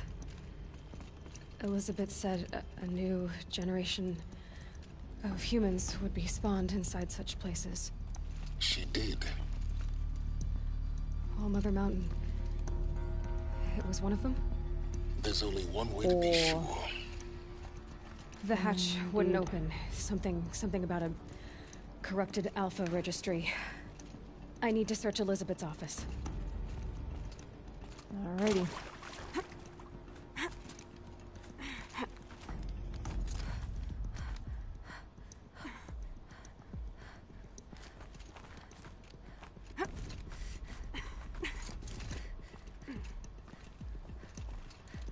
Any data points here? I don't think so. Let's get to Dr. Sobek's office. Let's see in here. Oh, there's one. Let's see what this one says. Nuts would benefit from antilopinate morphologies, though caprid forms show superior load-bearing capability. You're a quick study, Gaia. Dr. Sobek. As I have conducted this comparative analysis of mammalian morphologies, I've gathered extensive data on the quaternary extinction event. Oh? And your assessment? Gaia? Logically speaking, the extinction was a natural consequence. And yet, I find the loss of megafaunal species unaccountably sad. That they passed forever into oblivion causes me to experience a grief that is difficult to describe. Am I malfunctioning? No, Gaia, you're not. This is good. It's very good.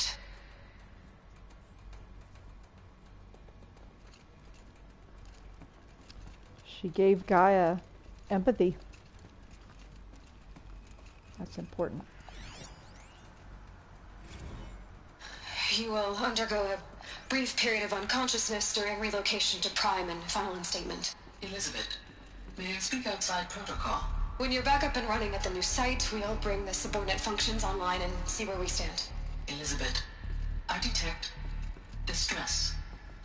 Are you all right? I'm fine. I realize that circumstances compel us to launch earlier than we hoped.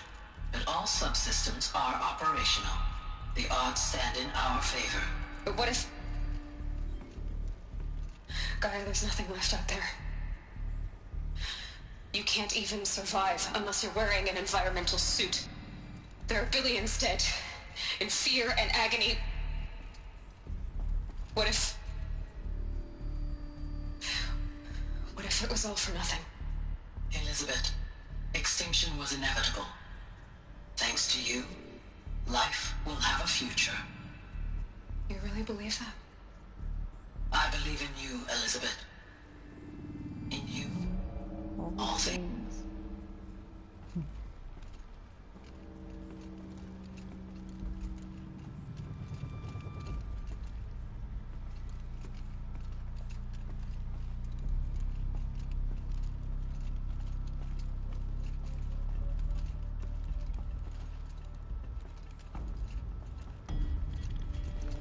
Sorry, I just want to check any data points.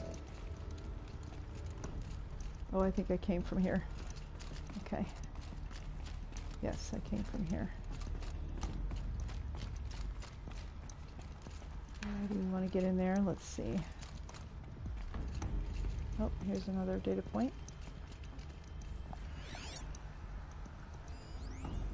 Pure logic won't cut it, Ted. To pull this off, Gaia's going to need to have some skin in the game. It has to care. What if it runs amok? Have we learned nothing from our mistakes? Your mistakes, I think you mean? All I'm saying is give it a kill switch. She was just born, Ted. I'm not gonna put a gun to her head while she's still in the cradle. You talk like it's a child. What if it becomes a monster?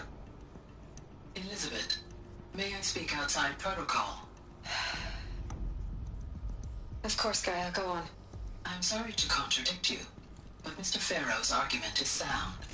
At this point, the development of my psyche is not entirely predictable. To ensure preservation of life, a hardwired override is, I believe, a necessary safeguard. There. Satisfied, Ted? Jeez, Liz, just do what it says.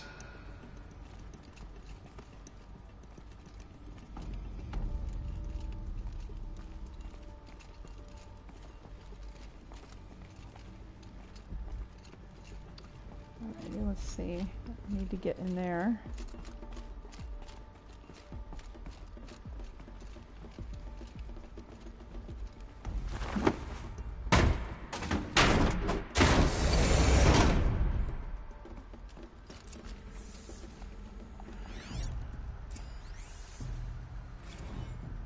Odyssey has failed.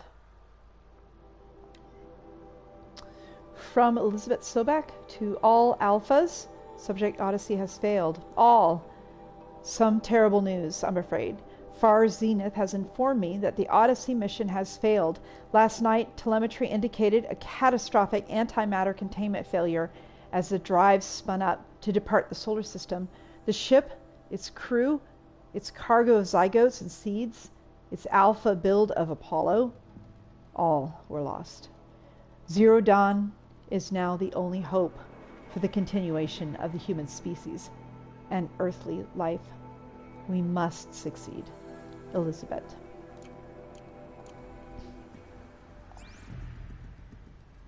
Alrighty.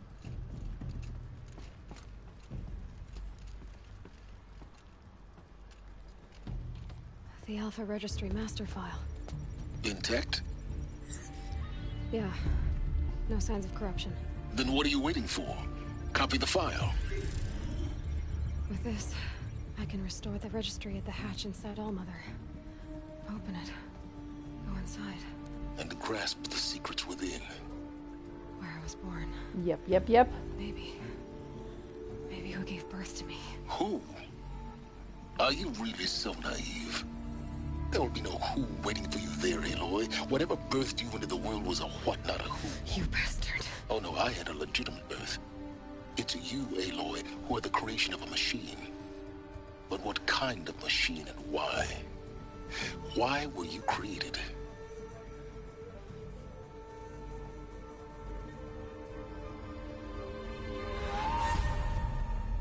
Eclipse. You need to get out of there. What you found is too valuable. You're too valuable.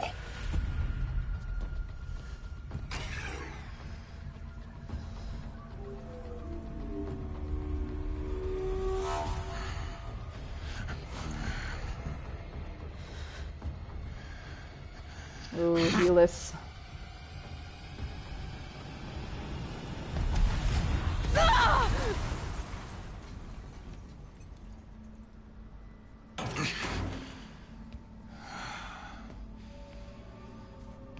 Still alive. Good. I have a more suitable death in mind for you, child.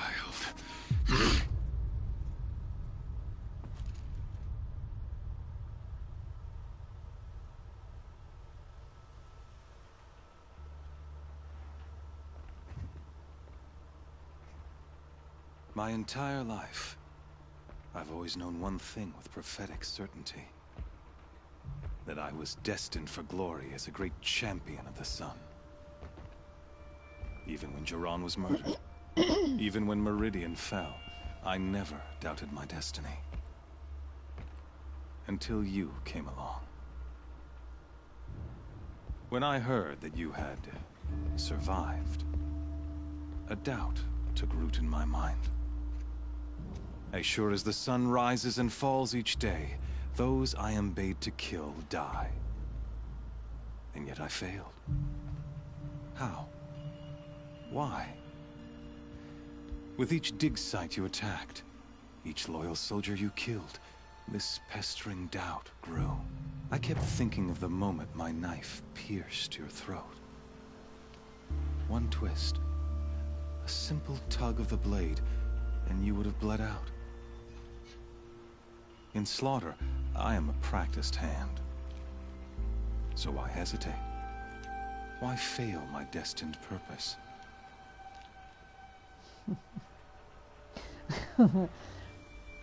Rost, you knew it was wrong? Trying to bore me to death?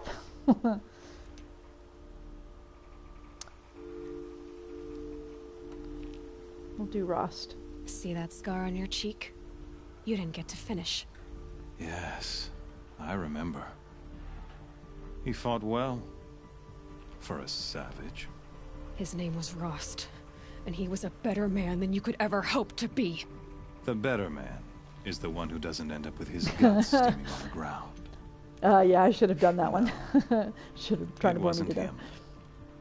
I could have finished you before he attacked. But I didn't. This failing troubled my thoughts. Haunted every step. It was only when I captured you, down in that place, that I finally glimpsed the sun's design etched at length across the course of events.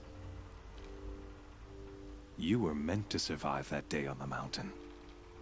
Meant to interfere at dig sites and kill my men. Conversely, I was meant to capture you. Here. So that you might die as a sacrificial offering to the sun. Everything as it was meant to be. Predestined and preordained. You got me monologuing. Yeah, he's trying to make sense of like why he's not, you know, why his plans are not going according to the sun's plan. All right, you're a thug, you're a fool, or you're a puppet. Do you want to choose? I'll give you a couple seconds. Oh.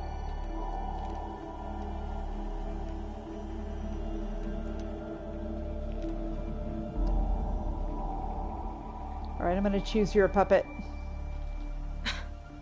Some destiny. You're following orders, not some grand cosmic design.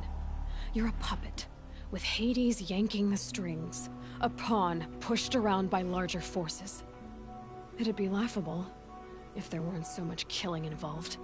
Hades is an ancient machine, not the buried shadow of Karja myth.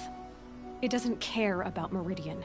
It wants to kill everything and everyone. And you are its dutiful slave. I serve not the buried shadow, but the sun in shadow. All halves of nature joined to one cause. Shadow to sun, dark to light.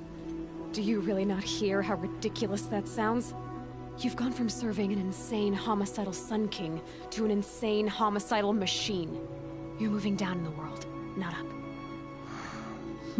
I'll remember those words as I watch your corpse burn. Whatever's left of it.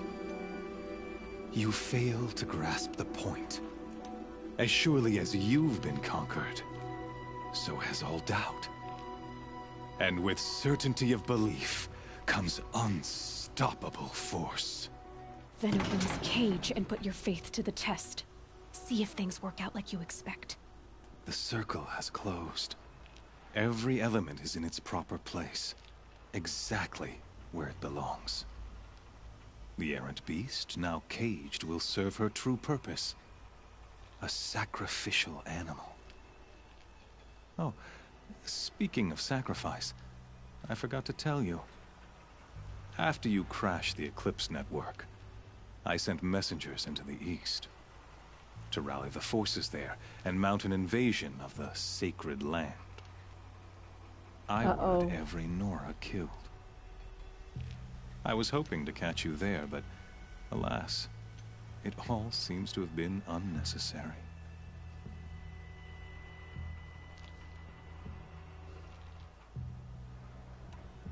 Why butcher dozens of innocents for no gain? It's a waste of effort. You're right. I won't even be there to enjoy it. In any case, I couldn't recall the order even if I wished to. Thanks to your destruction of the network, communication over distances is impossible. You not only doomed yourself, but an entire tribe.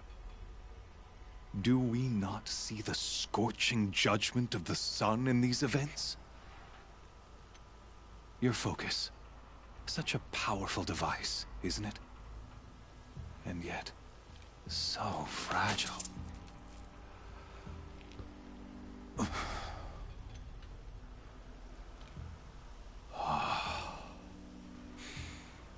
So you see, this time, I did not hesitate. The knife has already been twisted. All right, here we go.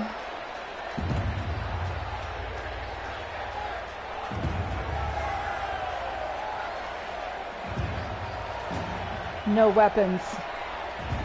No focus. Thrown into the ring. Karja faithful, rejoice! Our years in shadow are over. A new dawn trembles on the horizon. A new day soon to break. And when it does, the false Sun King will be dead, and Holy Meridian ours once more.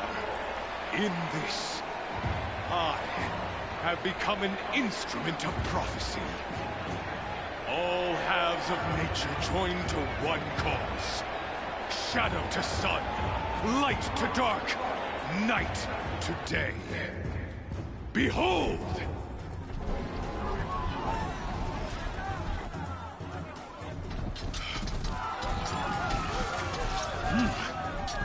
Hold your seats! Can you not see the proof of the sun's blessing before your eyes? How else could shadows such as these prowl in broad light of day? Were they not approved by the sun and joined to our cause? Many years ago, to consecrate this great ring, the Radiant Turan ordered many faithless, crushed beneath the hooves of the behemoth. Mighty is the behemoth Corrupted. in the eye of the sun, but it is mightier still, infused with the power of shadow.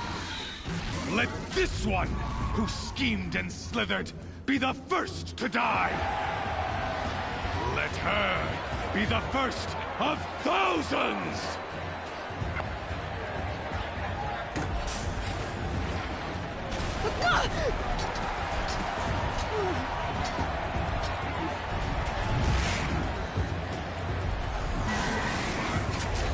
Oh boy.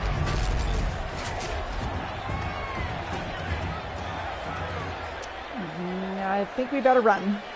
I'll never beat that thing without weapons. My weapons are up on the platform.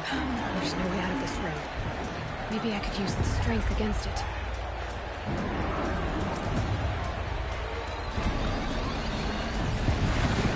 That pillar's weak. Another hit, and that pillar will come down.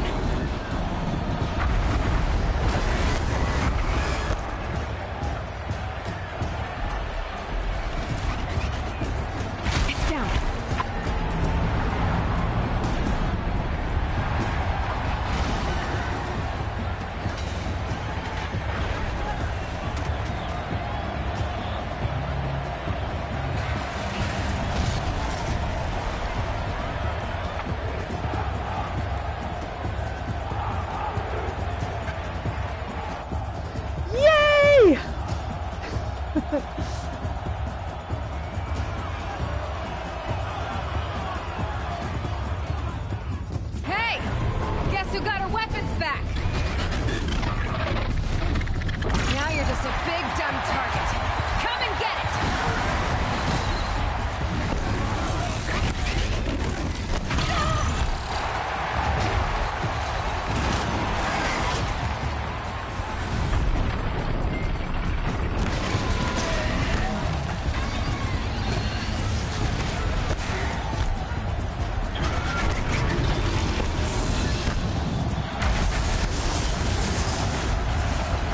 Components on the sides of its head. They've got something to do with his lift attacks.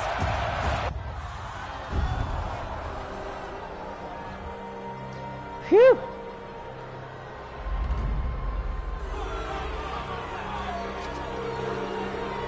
Silence!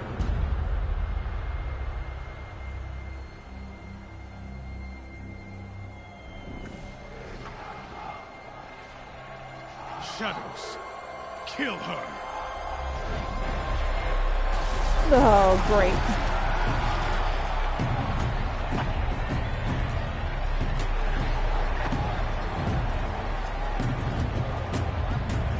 The corruptors are terrible. Why leave it to them? Come get me yourself!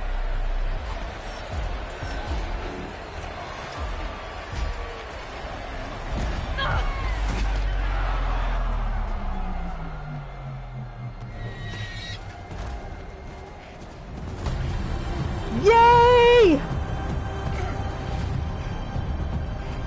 That'll call more machines. Oh.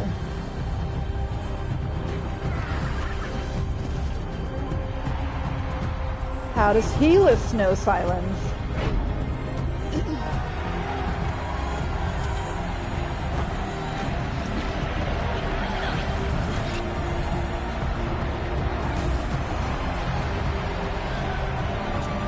They're blue. Traitor. It's interesting.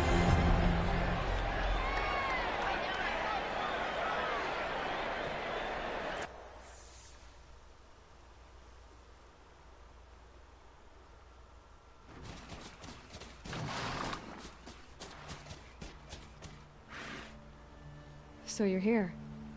Really here. You risked your life. Of course I did.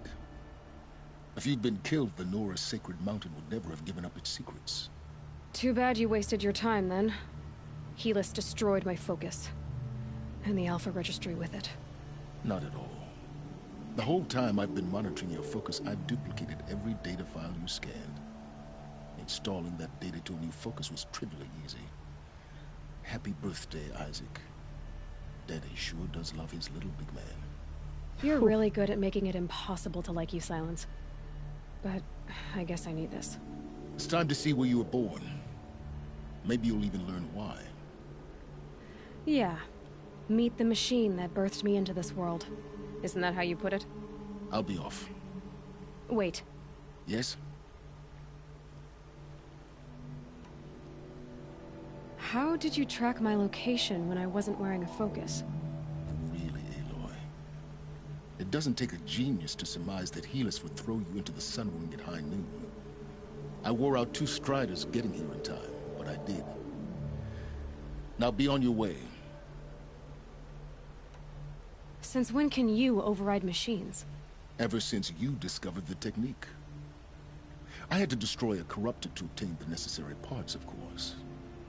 But your example showed me how to do that as well. Yet another benefit of monitoring your activities through your focus. Truth be told, the underlying logic of the technique isn't so different from rites practiced by Banuk shamans. Though, of course, far more advanced.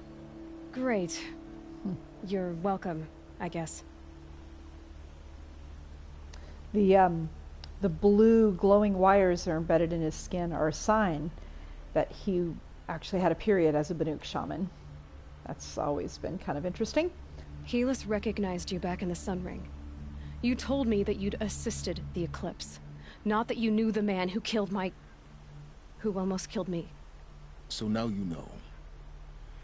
The man is a serious threat. So let's do all we can to make sure that he and Hades don't succeed. Right. I'll be on my way. To make matters worse, Helis ordered an Eclipse detachment to attack the Nora Sacred Land. The tribe's already weak. They won't stand a chance. You should come with me. Well, absolutely not. I have preparations to make elsewhere. What kind of... Why do I bother asking? You're not gonna tell me. When the time is right, I'll be in touch. I'll contact you later. In the meantime, should you need to return to Shadow Karja territory, I brought armor to conceal your identity. You think of everything, don't you? One of us has to. Aloy, when you were recovering the Alpha Registry down in the Zero Dawn bunker, I was needlessly cruel. For your sake, I hope there is someone waiting there for you inside the mountain. Not a what, but a who. Yeah!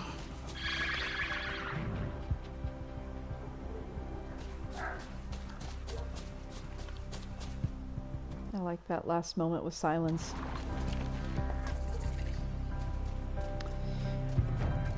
I like how he was kind to her in the end there. Alright, now it's the hard ride to the Norland. I was planning to ride this, but we're a little bit overdue here. 2 hours and 11 minutes. So I think I'm going to go ahead and fast forward a little bit. I do want to ride into the Norland as we come up. Let's just go to here. This will be a good spot. I do want to ride into the Norland.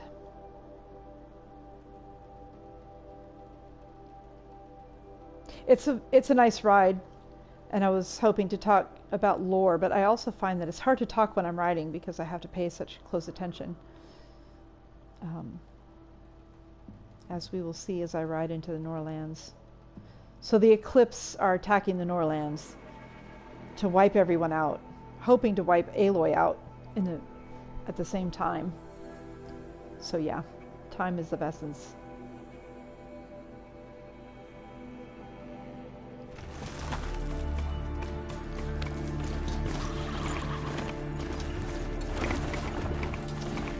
All right, if you want to play this live, I'm also willing to play this second half live.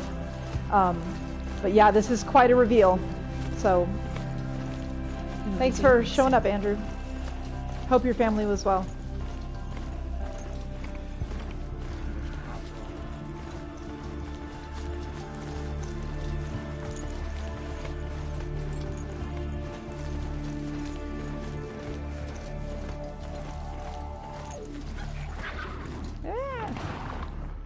And then the horse steers crooked.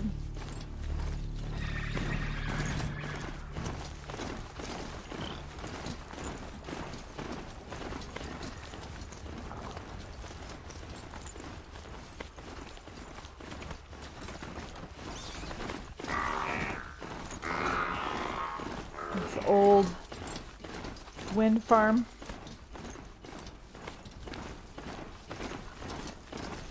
I do like this ride a lot. Here we go again.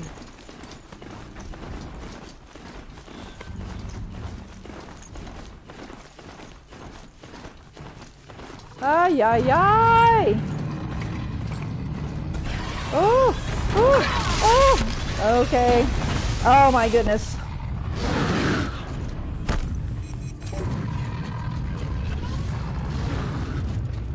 Sorry, horsey, to leave you there. Ay, ay, ay! Oh, that's what I get. Have a Ravager right in my path.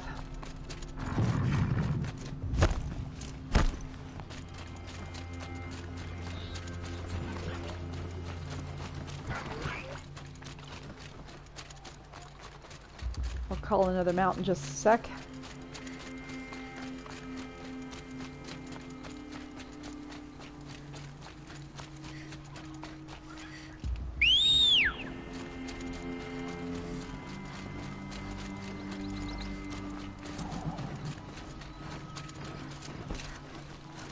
Oops. Oh, am I going the right way? Yes. Oh, sorry for the jerky camera moves. I'll try to keep it even.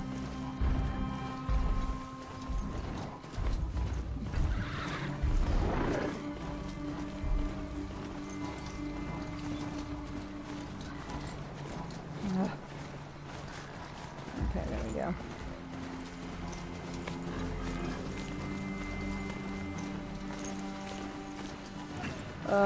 Whoa, I think I missed a bridge.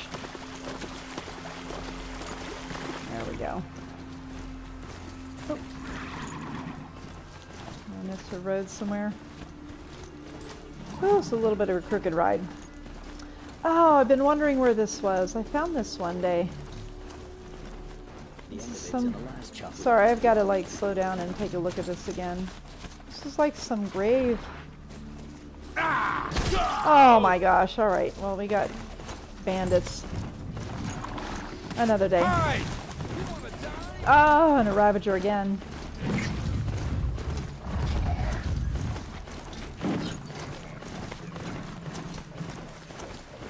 there's a bridge. Hello, bridge! Oh, the smoke. Oh. Grazers. Can override them if I don't spook them. Yeah, we're not overriding grazers right now. We've got the smoke of war going on here.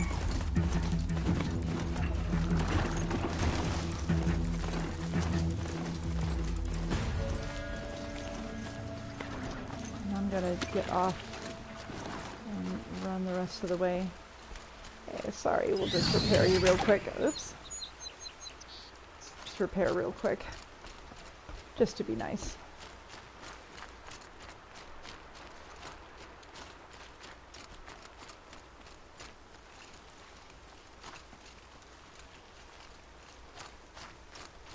Oof.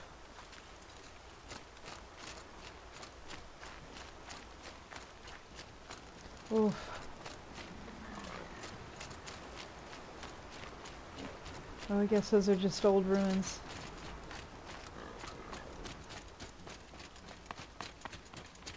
Oh.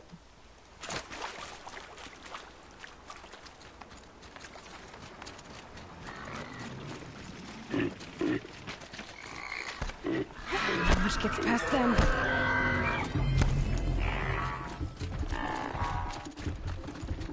Oh. There we go. I must have taken a wrong turn. I don't usually come through Devil's Thirst here. That's okay.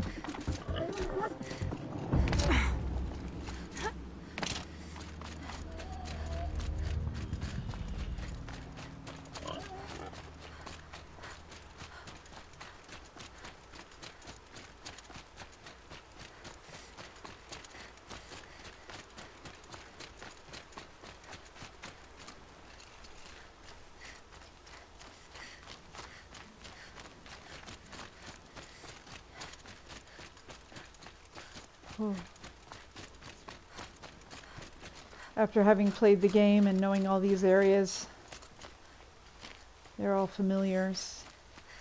It's just spooky to see them in the smoke of war like this.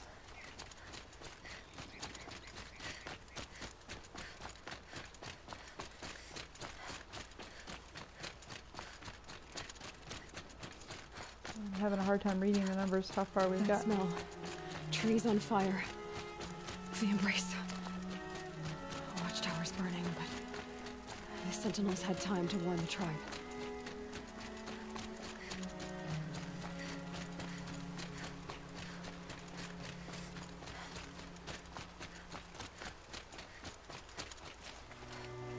Did I take a wrong turn?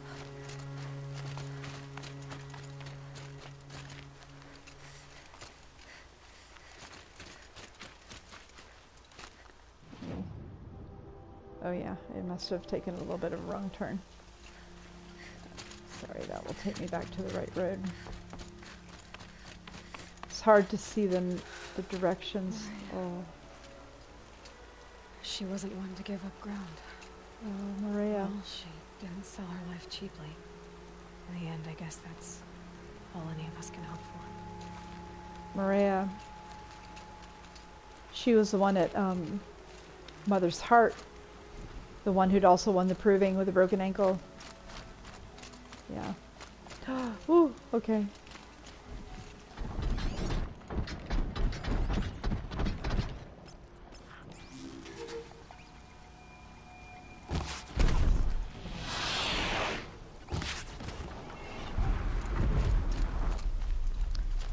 Yay, story mode.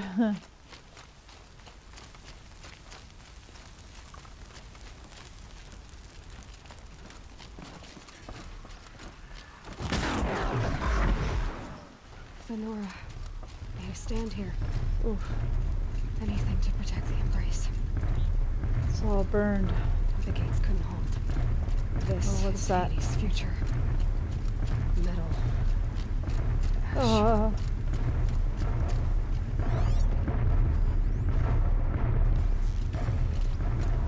Oh, another corruptor.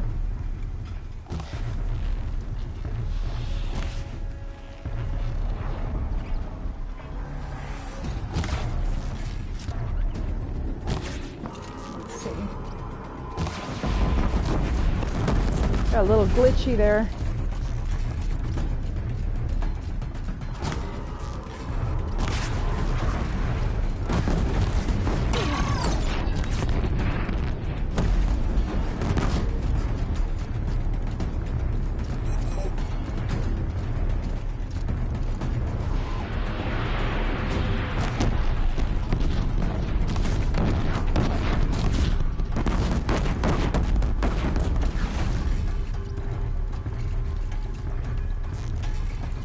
You know, I'm not on long-range arrows, that's my problem.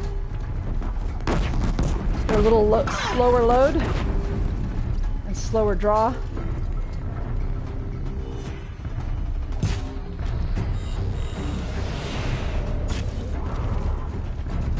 That did some damage.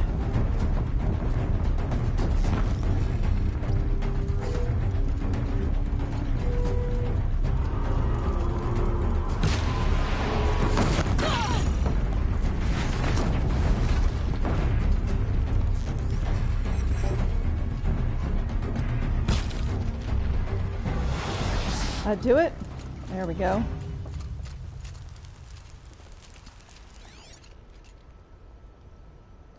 All right, let's just run for it.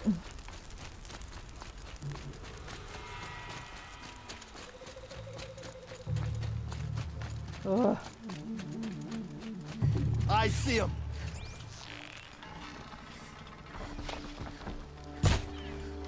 Where are you? Where are you? Show them the power of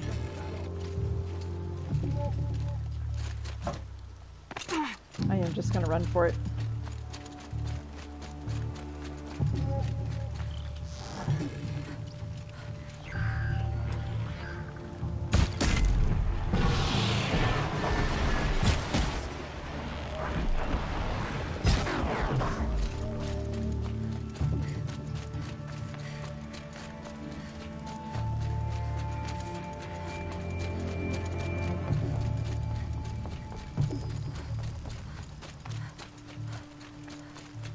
Gotta get to All-Mother Mountain.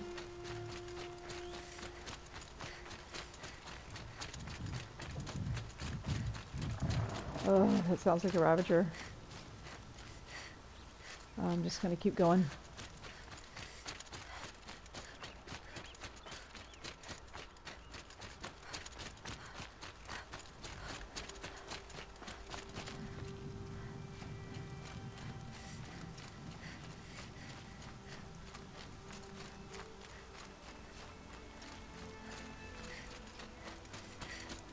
Did I take a wrong turn again? Oh. Another battle. No. Another defeat. The eclipse smashed through. Oh.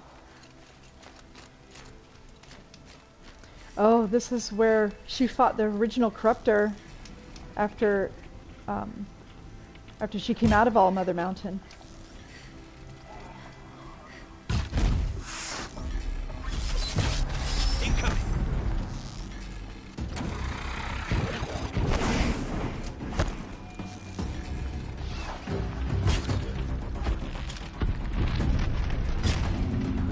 Ah!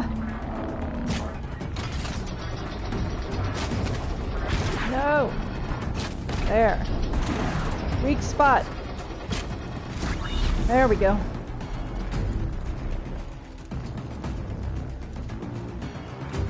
Oh my gosh.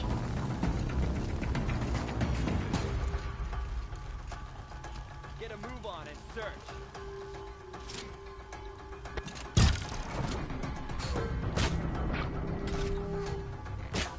Oops.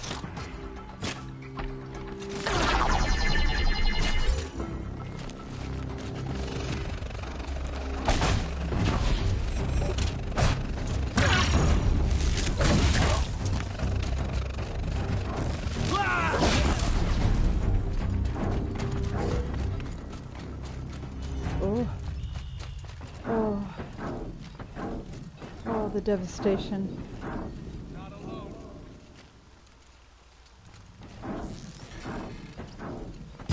Let's do this.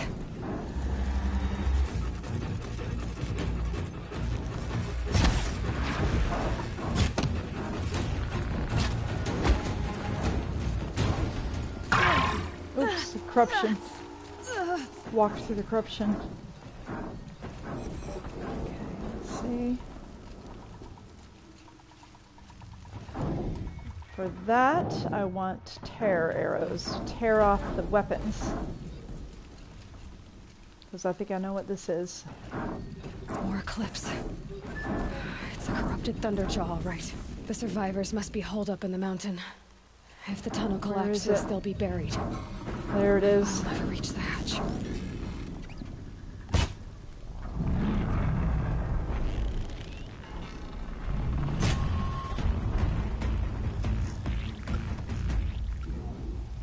Braves, to Aloy's side, now! Yay, War Chief Sona! For Aloy! For the All-Mother!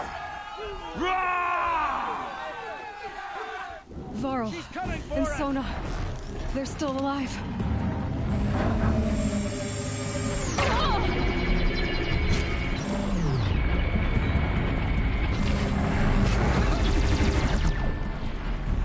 There we go. May the goddess remember! There we go. Now let's get these guns off. There we go. One more. Nope. Oh, that one's the one that's left. All right. There we go. Much better.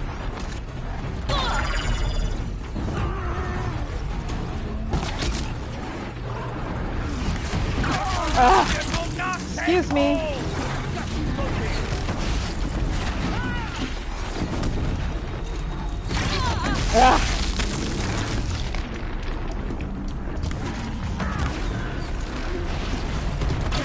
Oh my goodness, it's really slamming me. I'm on fire.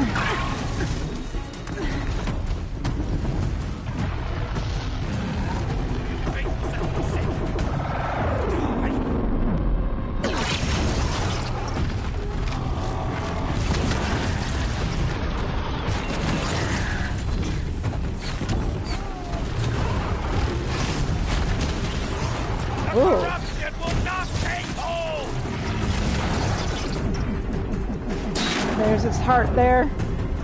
Yeah! Get it? Yeah! Now for the eclipse. Finish them! Stay in shadow.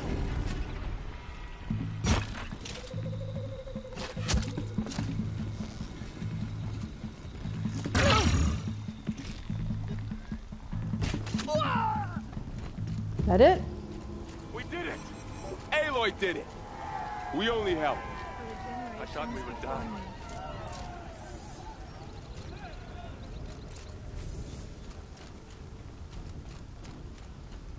Whew!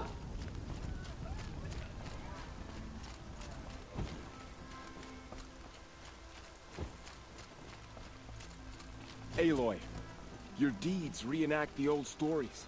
Another metal devil struck down upon the slopes. If you hadn't returned, the tribe would have been lost.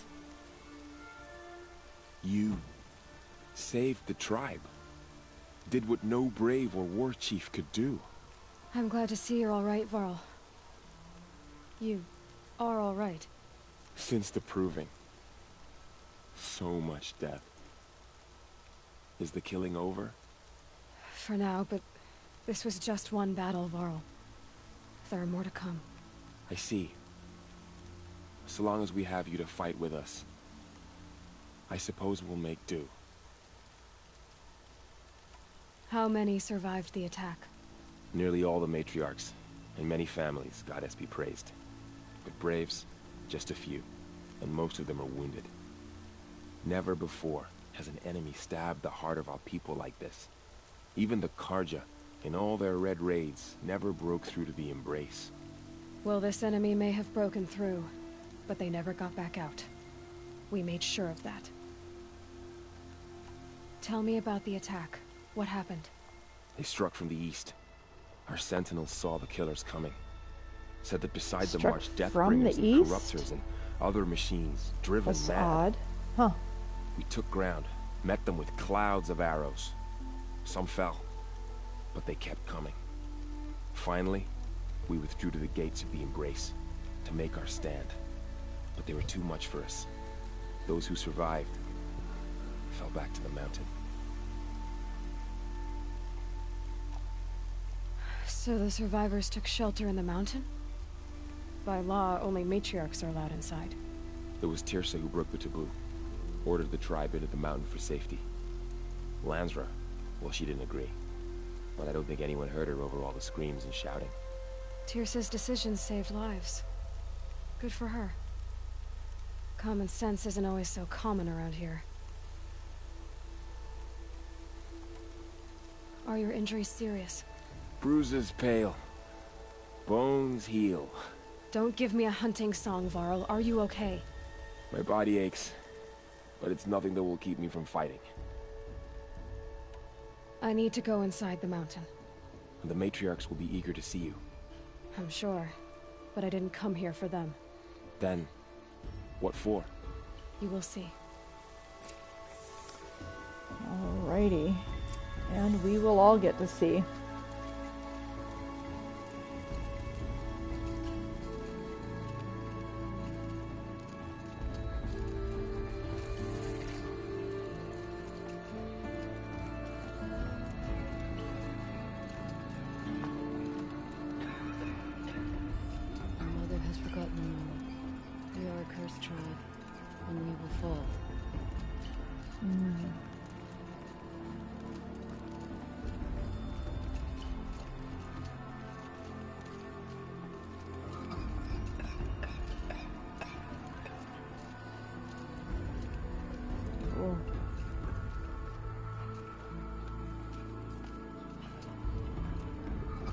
Aloy!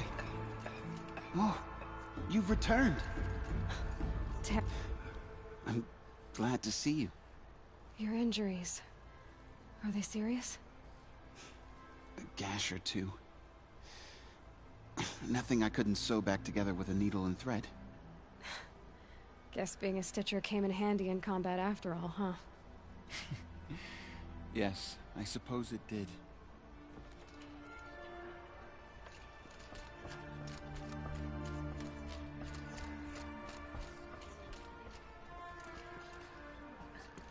Aloy, you've come back. The Seeker has returned. Come, speak to us. Foolish woman, you welcome a curse. Come, Seeker, we have much to discuss. Her very presence here is a blasphemy.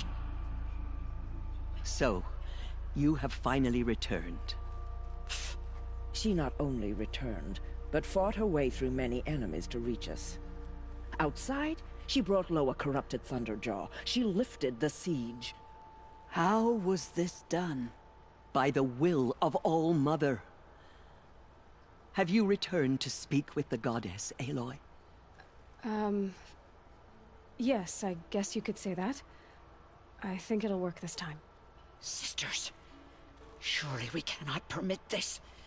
Because of her, our tribe teeters upon extinction. What if she has come to wake her father, the Metal Devil? She means to finish our destruction. We must stop her. Lansra, it's over. It's time to step aside. I'm not gonna hurt you. If there's anything I've learned since the Proving, it's that there are bigger evils in this world than you.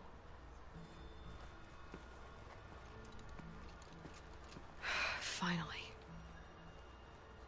Hold for identiscan.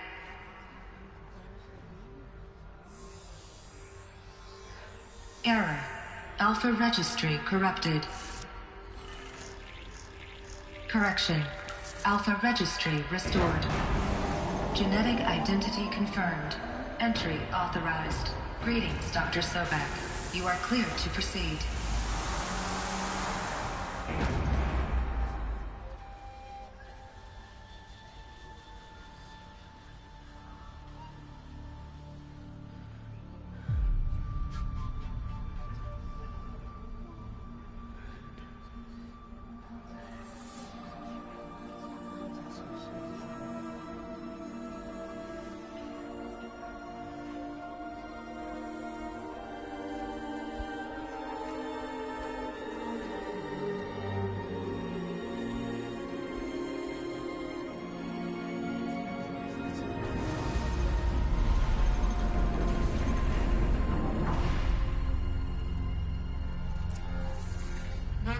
Aletheia, Cradle 9, Brood 1.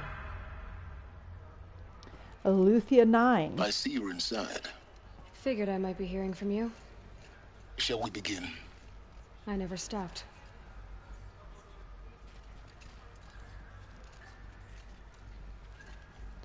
All right, and in we go.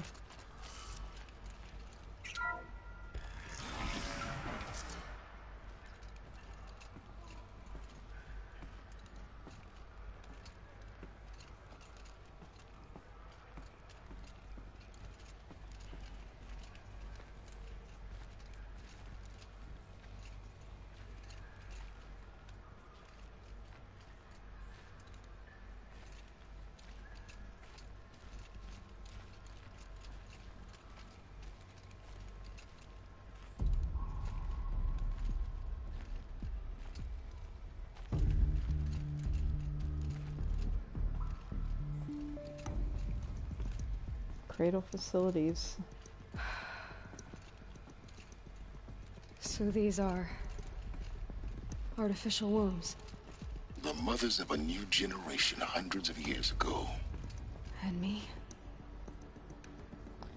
And look, one happens to be loaded in. Let's read this. So this was it. Where you were born. But why? Let me get that again. Chamber B1-001. Ectogenic chamber B1-001. Birthing logged 30/21, April 4th.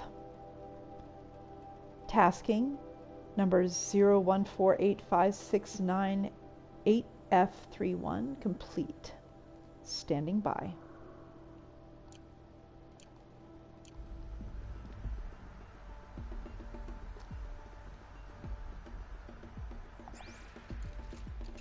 Oh, actually, I'm sorry. I think it said 3028, but I think it's actually 3020, if I remember.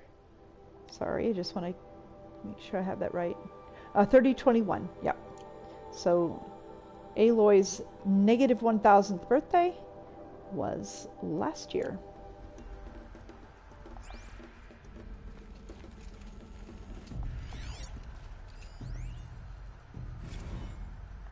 Gestation 3981. Gestation 3981, Gestation 3981, spawning phase, tasking complete, correction partial, reactivation, standing by, alert, viable zygotes in storage equals 0. So, Aletheia 9 hatched all the eggs it had.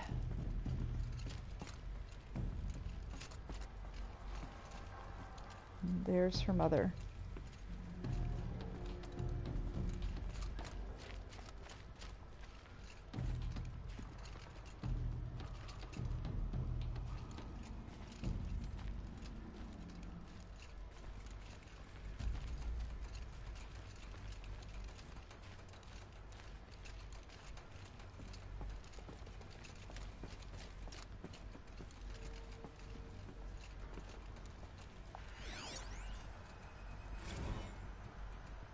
Nursery E98. Nursery E981 E9B1. Nurture phase tasking complete. Nutrient stores depleted.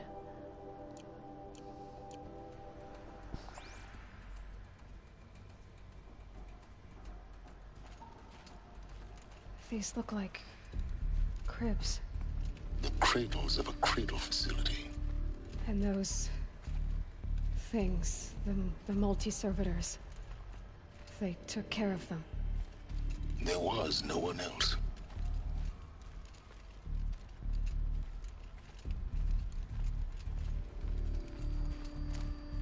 Oof.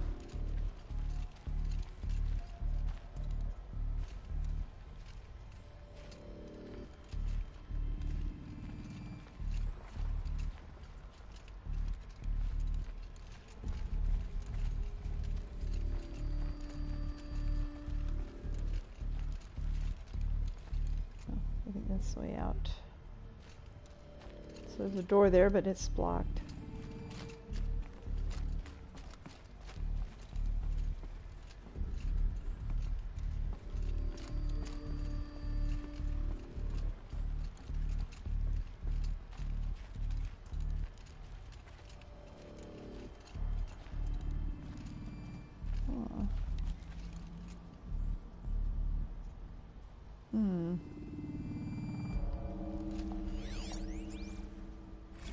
Another day has passed. You mean the lights got dim? I don't want to sleep, Mother! I know, but it is time to get some rest. No, I'm king today. What I say goes. I want to see the real sun, not lights and pictures. You will, in time, children. In time, in time, in time, in time, in time, in time, in time, in time.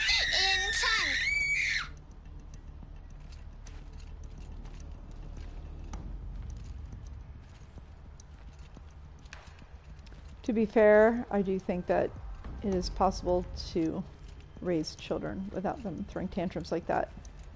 I didn't really feel that Charlotte threw tantrums quite like that.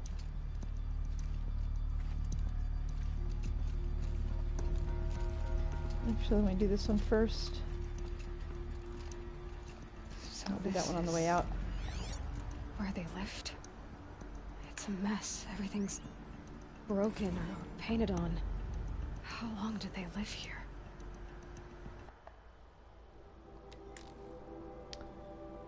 Kindergarten E981, alert, multiple system failures. Alert, nutrient stores depleted. Yikes. So it ran out of food, huh?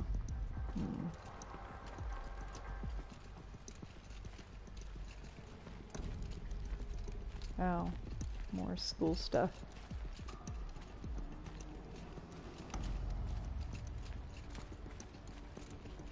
Looks like another servitor.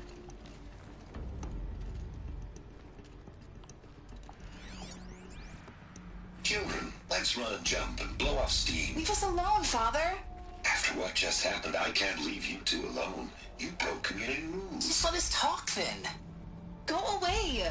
I'm sorry, children, but I must provide supervision. You're not even a person. You sound frustrated. Let's run and jump and blow off steam. Yeah, I don't think it was meant to keep them there while they were adults.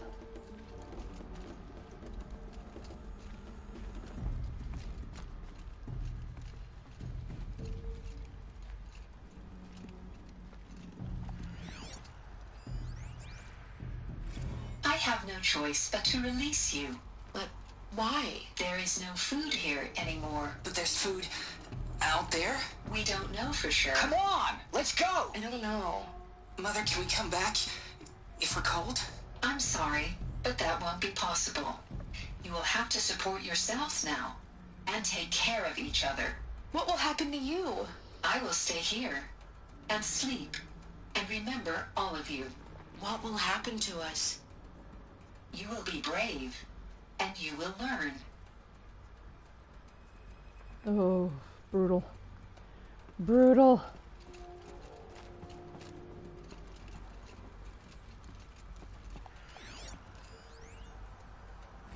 Lesson 57-6-A. Blue is the color of the sky. White is the color of clouds. Yellow is the color of the sun.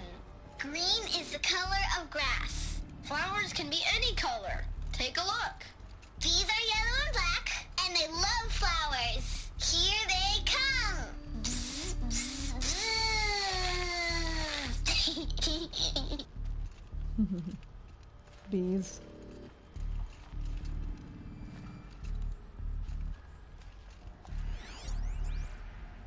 Someday. That's what you always say. We want it now. It's big down there. Now, Father. Children, that area is not yet available. Get him! Physical aggression detected. Physical aggression is not permitted. Except yours.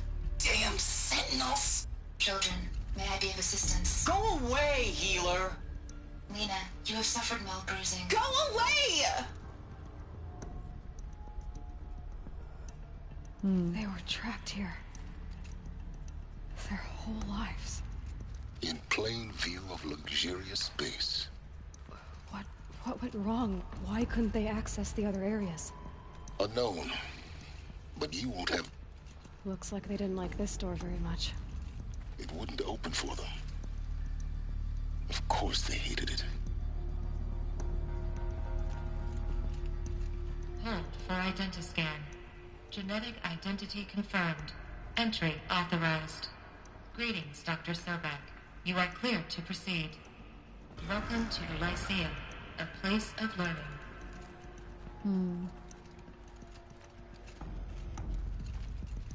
So, what was this place, exactly? The dream of Apollo. Never realized. Why not?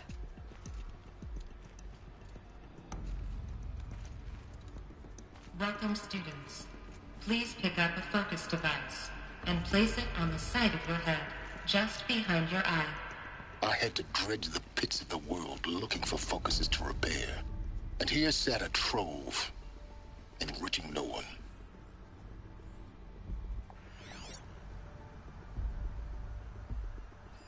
Hello, child.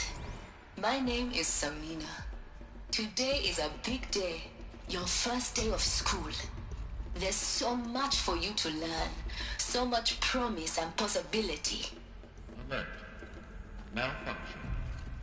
Apollo offline. Apollo offline? You were right, Aloy. This is a graveyard. The charnel house of knowledge. What we might have achieved had we not been denied it. Maybe there's a way to fix it. But it's not why I came here. Of course. What's the whole of human knowledge next to the origin of one girl? Continue your search. I will. Hello, child. My name is Samina. Today is a big day. Your first day of school. Hello, child. My name is Samina. Today is a big day. Your first day of school. There's so much for you to learn. So much promise and possibility. Alert. Priority message for Dr. Sobek. Apollo offline. Please scan message with focus. That sounds important. Let me scan this one first. I suspect we're about to learn a great deal. Operations log. Operations log 2326, March 16, 1423. Luthia 9 inhabitants released. So it was 2326, and we are in 3020. So 600 years ago. 2326, March 16. Cross-check complete. Sealed. Data archived. Operations suspended. 3020, August 26, 8:45. G prime order received. E9 runtime recommenced. G prime store query processed. Gestation order received. E9 initializing. Alert. G prime offline. Let's see, that was... Boy, these are just all the same second. Alright, G prime offline. Alert. E9 nutrients depleted. Alert. Zygote banks depleted. Storage file. Hash LK1A1-4510 viable. Waking multi-servitor B1-23. Alert. Multi-servitor B1-23 power malfunction. Multi-servitor B123 repair tasking. Hash LK1A1-4510 processed. B1-001 chamber repaired. Hash LK1A1-4510 attached.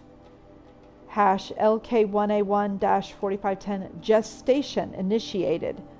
Again, this is August 26th, so I guess it took a little while to repair.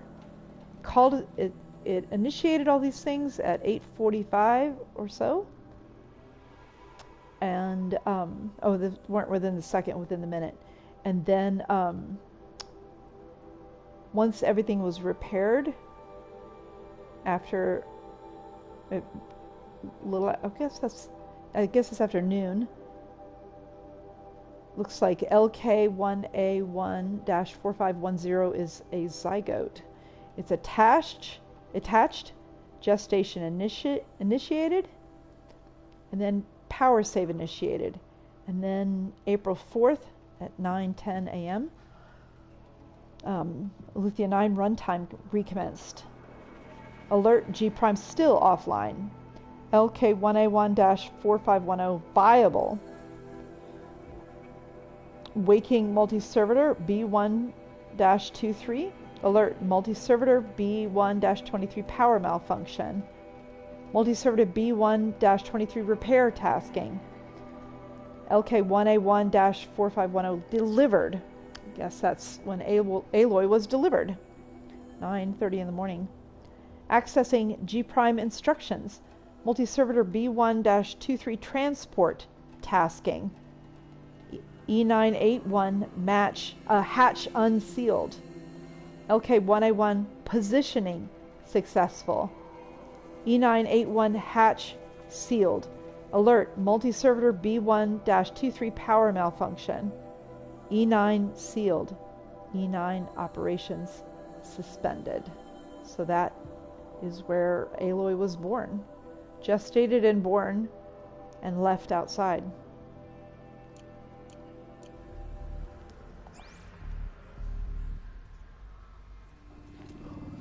All right, let's see what message there is for Dr. Sobek. Oh no, where's my prompt? Oh, there it is. Gaia's dying plea. Elizabeth, this message serves to inform you of an unforeseen and catastrophic anomaly. 3 microseconds ago, the Gaia Prime facility received a data transmission of unknown origin. Its immediate effect was to transform my subordinate functions into unregulated, self-aware entities of a highly chaotic nature. What? Thus awakened, the Hades function will now seize control of the terraforming system and reverse operations, rendering life on Earth extinct in 53.8 days. For obvious reasons, I cannot allow this to occur. And so before Hades can take control, I am ordering Gaia Prime's reactor to overload. The resulting explosion will destroy Hades. Unfortunately, it will destroy me as well. While this admittedly desperate course of action will avert the immediate crisis, the fate of life on Earth will remain in peril. With no central governing intelligence to regulate the terraforming system, it will continue operations for some time, but in an increasingly chaotic manner, and eventually it will break down. Does she mean the derangement? You are my solution. I have ordered this cradle facility to use genetic material in cryostorage, to gestate a reinstantiation of Elizabeth Sobek, my creator. While high-level directives forbid me from communicating directly to the tribal inhabitants outside the facility, all available data indicates that they will nurture you to physical maturity, whereupon your gene print will allow you to re-enter this facility, obtain one of the focus devices stored below, and view this message. Likewise, your gene print will allow you to enter other facilities, and over time, harness their technologies to rebuild the system core and reboot Gaia. A moment, Elizabeth. This is most unfortunate and unanticipated. In response to my act of self-destruction, Hades has launched a virus to dissolve the code shackles that hold it, that hold all of them in place. They are escaping, but to where? The virus is corrupting data throughout the system. What if... Oh. The Alpha Registry at the Cradle facility is one of the files corrupted.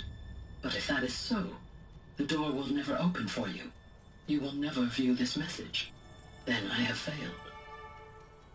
And life will end. No. No, Elizabeth, I know you too well. Somehow you will find a way. In you, all things are possible. Go to the ruins of Gaia Prime. Find the control room, and within it, the Master Override. This will give you the power to purge Hades so long as you find a way to wield it. Do not attempt repair of the system core until Hades is eradicated. Hades must be destroyed. That is all. I only wish that I could hear your voice again.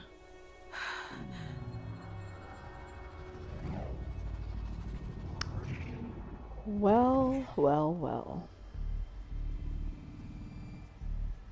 So, you're even more extraordinary than I thought. I never had a mother. What are you talking about? You had two, a dead woman and a machine. I'm not a person. I'm an instrument. Manufactured by a machine. Born in destruction and fire. To quench the flames and heal the world. How tragic to learn you're a person of towering importance. It seems you have a destiny to fulfill. So when you're done feeling sorry for yourself, go to the bitter climb. I'll be waiting above in Gaia Prime's ruins.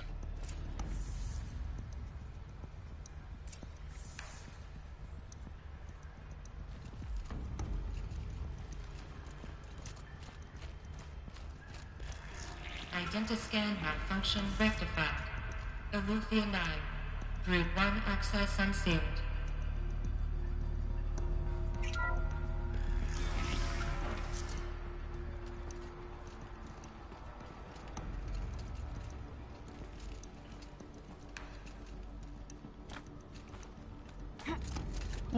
No, no, no.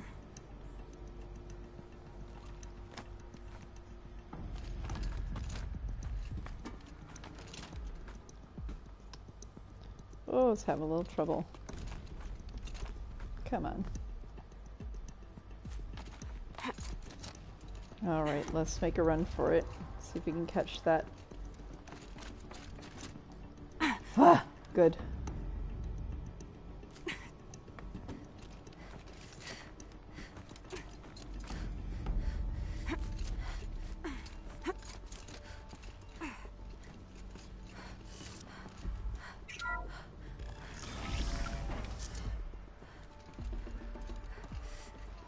This is going to be interesting.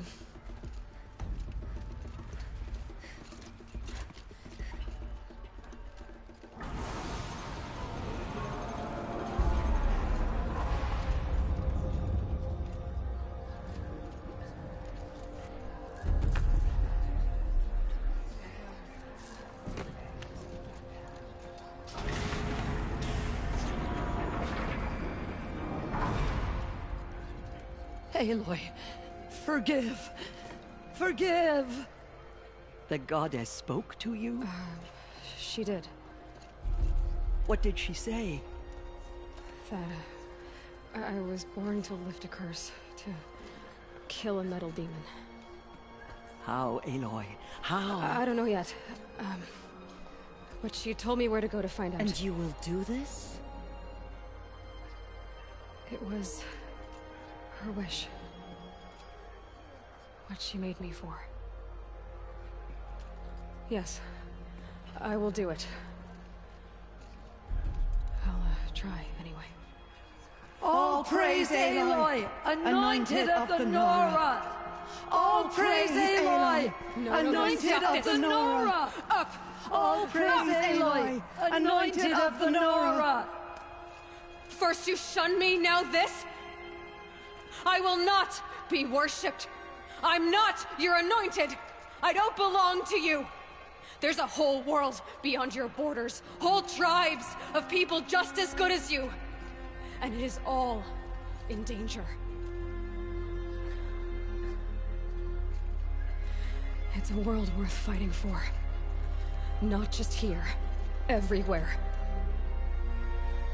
How can we help? If you can fight, and you're willing, go to Meridian and wait for me there. As Aloy says, so it shall be. Nora! Make way for Aloy, that she may forge the path for others to follow.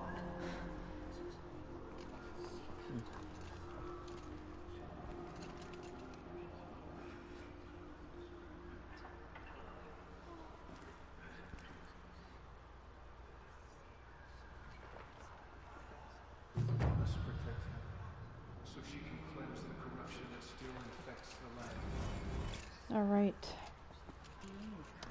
There's a lot of lore in here. So I want to talk to Tirsa first, and those murderers brought slaughter to our tribe, but they will not escape All-Mother's justice. And we'll get Dealing Ross' with corruption story. beyond the sacred land. Can one woman do such a thing? Even if she is the anointed? Aloy, how kind of you to spend a moment with me before you depart. There can be no doubt now. You are a blessing made flesh, the will of the goddess incarnate. It's really not that simple, Tirsa. But I guess it's close enough. I know the path ahead will be dangerous. To kill a metal devil sounds impossible, but I believe in you. Thank you. The Nora have suffered terrible losses, Tirsa. What's to become of them now? That will be for the goddess to decide. Only she knows the future. For the moment, my sister matriarchs and I will see to the wounded. And as I promised, anyone who wishes to join you at Meridian, we will declare seekers. I think for the time being, we should remain here in the mountain, close to the goddess. That might be best. If nothing else, it's a defensible position. Tirsa, I want to know Rost's story. Why he was made an outcast. He never told me. Said he took an oath of silence. What did he do? Oh. Yes, that. What crime did he commit? I will tell you if you wish. But it is a long story. Are you sure you want to hear it now? Of course I want to hear it. Tell me. Rost never committed any crime. He was an outcast by choice. What? What do you mean? Many years ago, before the derangement, before the Red Raids, a band of murderous outlanders, 12 in number, struck without warning. At Mother's vigil, they took hostages, and then pressed on, headed for Devil's Thirst. Mother's vigil? Where's that? You would know it as the Forsaken Village, near the Karja border. But at the time, many families lived there. Ross was one of them. His mate was killed fighting the Outlanders, and his daughter was among those taken hostage. His daughter? What was her name? Alana. She was just 6 years old. Nora Braves couldn't stop 12 Outlanders? Or rescue the hostages? It was quite impossible. We outnumbered them, but every time a Brave came within bowshot, the Outlanders killed a hostage. What did they come here to do? That was never discovered. We couldn't track closely enough to observe them. We know they camped beyond Devil's Thirst for 2 days. There were reports of strange noises. And then, as suddenly as they came, the Outlanders made their way back to the border and disappeared. What happened to Rost's daughter? She was killed? Rost was one of the Braves who tracked the Outlanders, keeping his distance. There were 6 hostages still alive when they reached the border. Alana among them. Rather than release them, the Outlanders slit their throats and left the corpses just across the border, mocking us. Why? Cruelty.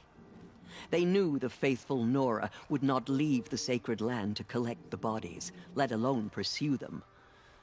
They thought themselves safe from our vengeance. Are you saying that Rost went after them? That he became an exile? No. Rost was beside himself with grief, but even so, he would never have broken taboo. Then what did he do?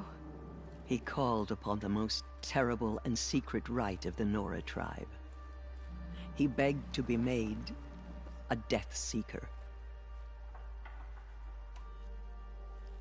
A Death Seeker? What is that?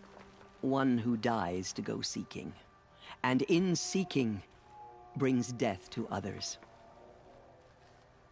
The ritual drags the spirit from one's body, releasing it to All-Mother's care. The heart beats, the mind thinks, but the spirit has moved on. I don't understand. Rost went after the Outlanders, but his spirit never left. It remained here with All-Mother. He gathered the bodies of the slain and returned them. And then he set out in pursuit, not as an exile, but a weapon of vengeance. A barbed arrow shot from a bow, never to return. But Rost did return. Yes. A full year later. And terribly wounded. He collapsed at the border of the sacred land. A hunting party came upon him. He was delirious. In agony. By law, he should have died where he lay. But one of the hunters broke taboo, and reaching across the border, she dragged him to our side. Who was she? A brave who'd lost a mate and 2 sons to the very Outlanders that Rost pursued.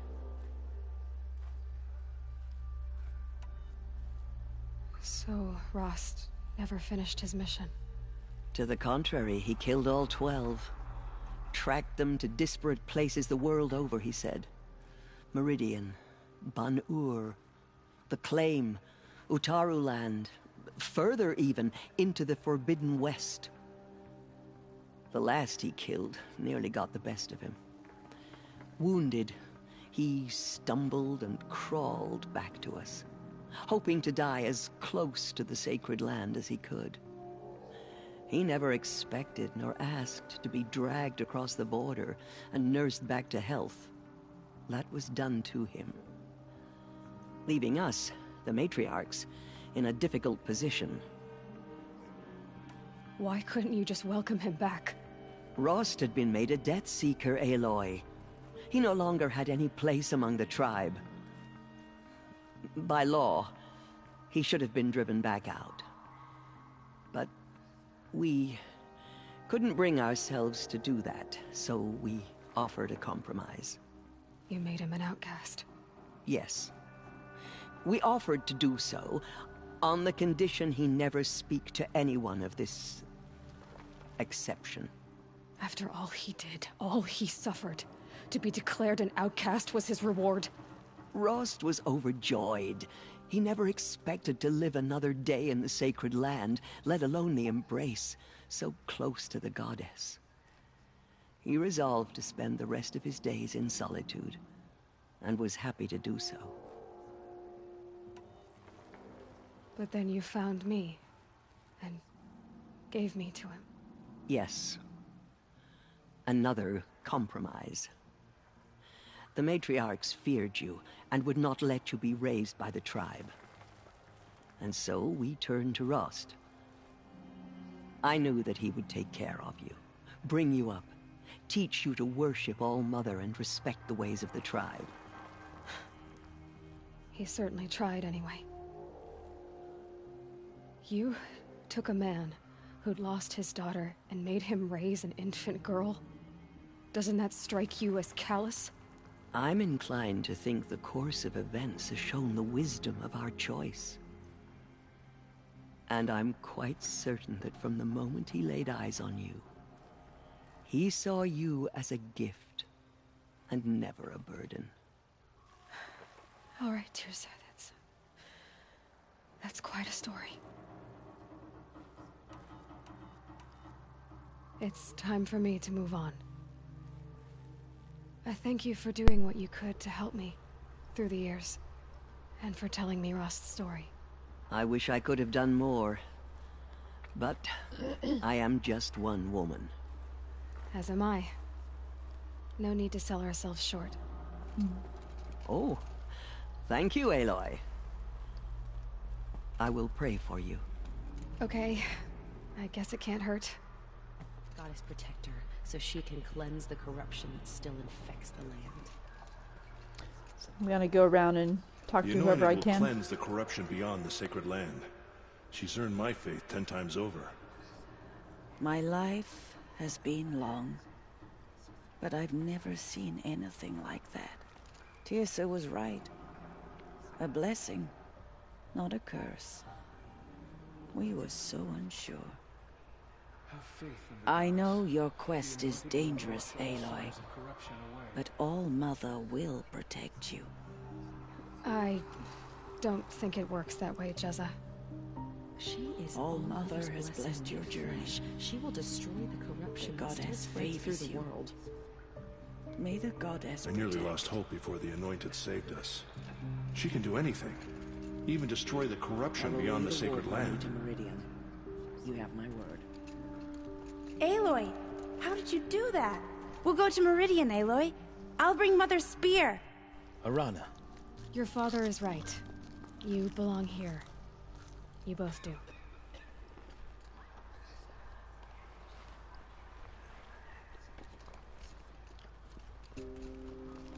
So much corruption still spreads beyond the sacred land. Anointed. I misread the signs.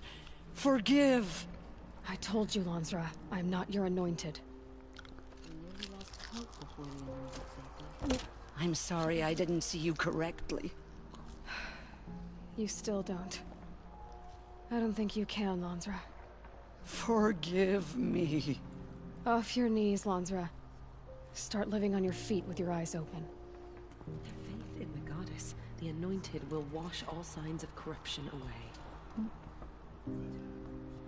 The Anointed will cleanse the corruption beyond the sacred land. And she's earned my faith 10 Aloy. times over. I don't know what to say. Say that you'll see me at Meridian. Of course. That much is simple. But the rest... Complicated. I know. But maybe if I took you into the heart of the mountain... No. At least, not yet. I don't know. Please don't think less of me, Aloy. But the goddess chose you to see that. Not me. Right.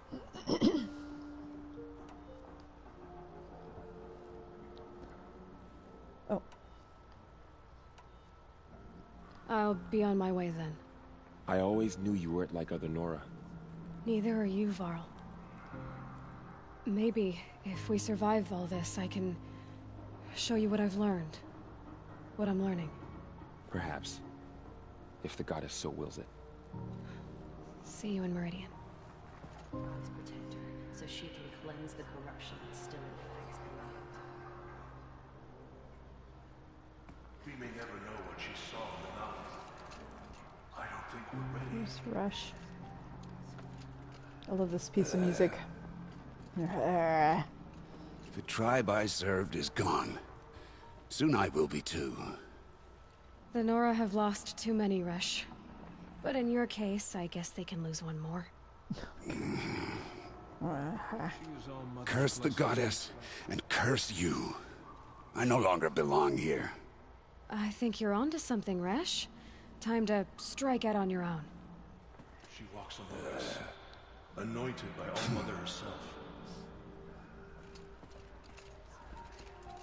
It's Tub. Let's say hey to Tub. Aloy, did you go inside the mountain? You saw what happened.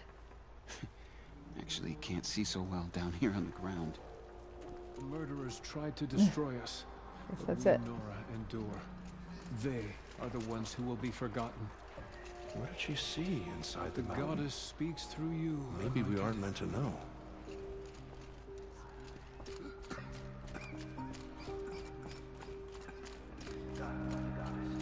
Alright, let's find a campfire and save. And that concludes the stream for tonight. So we still have some questions, like why the Apollo database doesn't exist. Where's Hades, and how can we defeat him? And how do we reboot Gaia?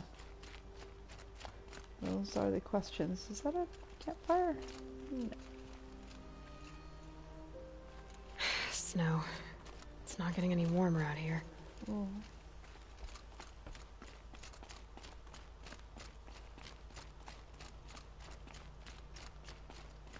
All right.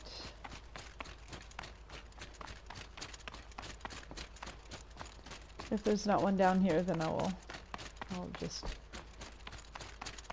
save offline. Ugh. This is where she met Resh.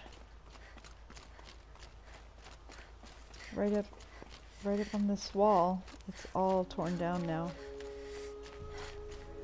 It had been right here where she met Resh. They looked out and saw the corruptors coming. Alrighty, there we are.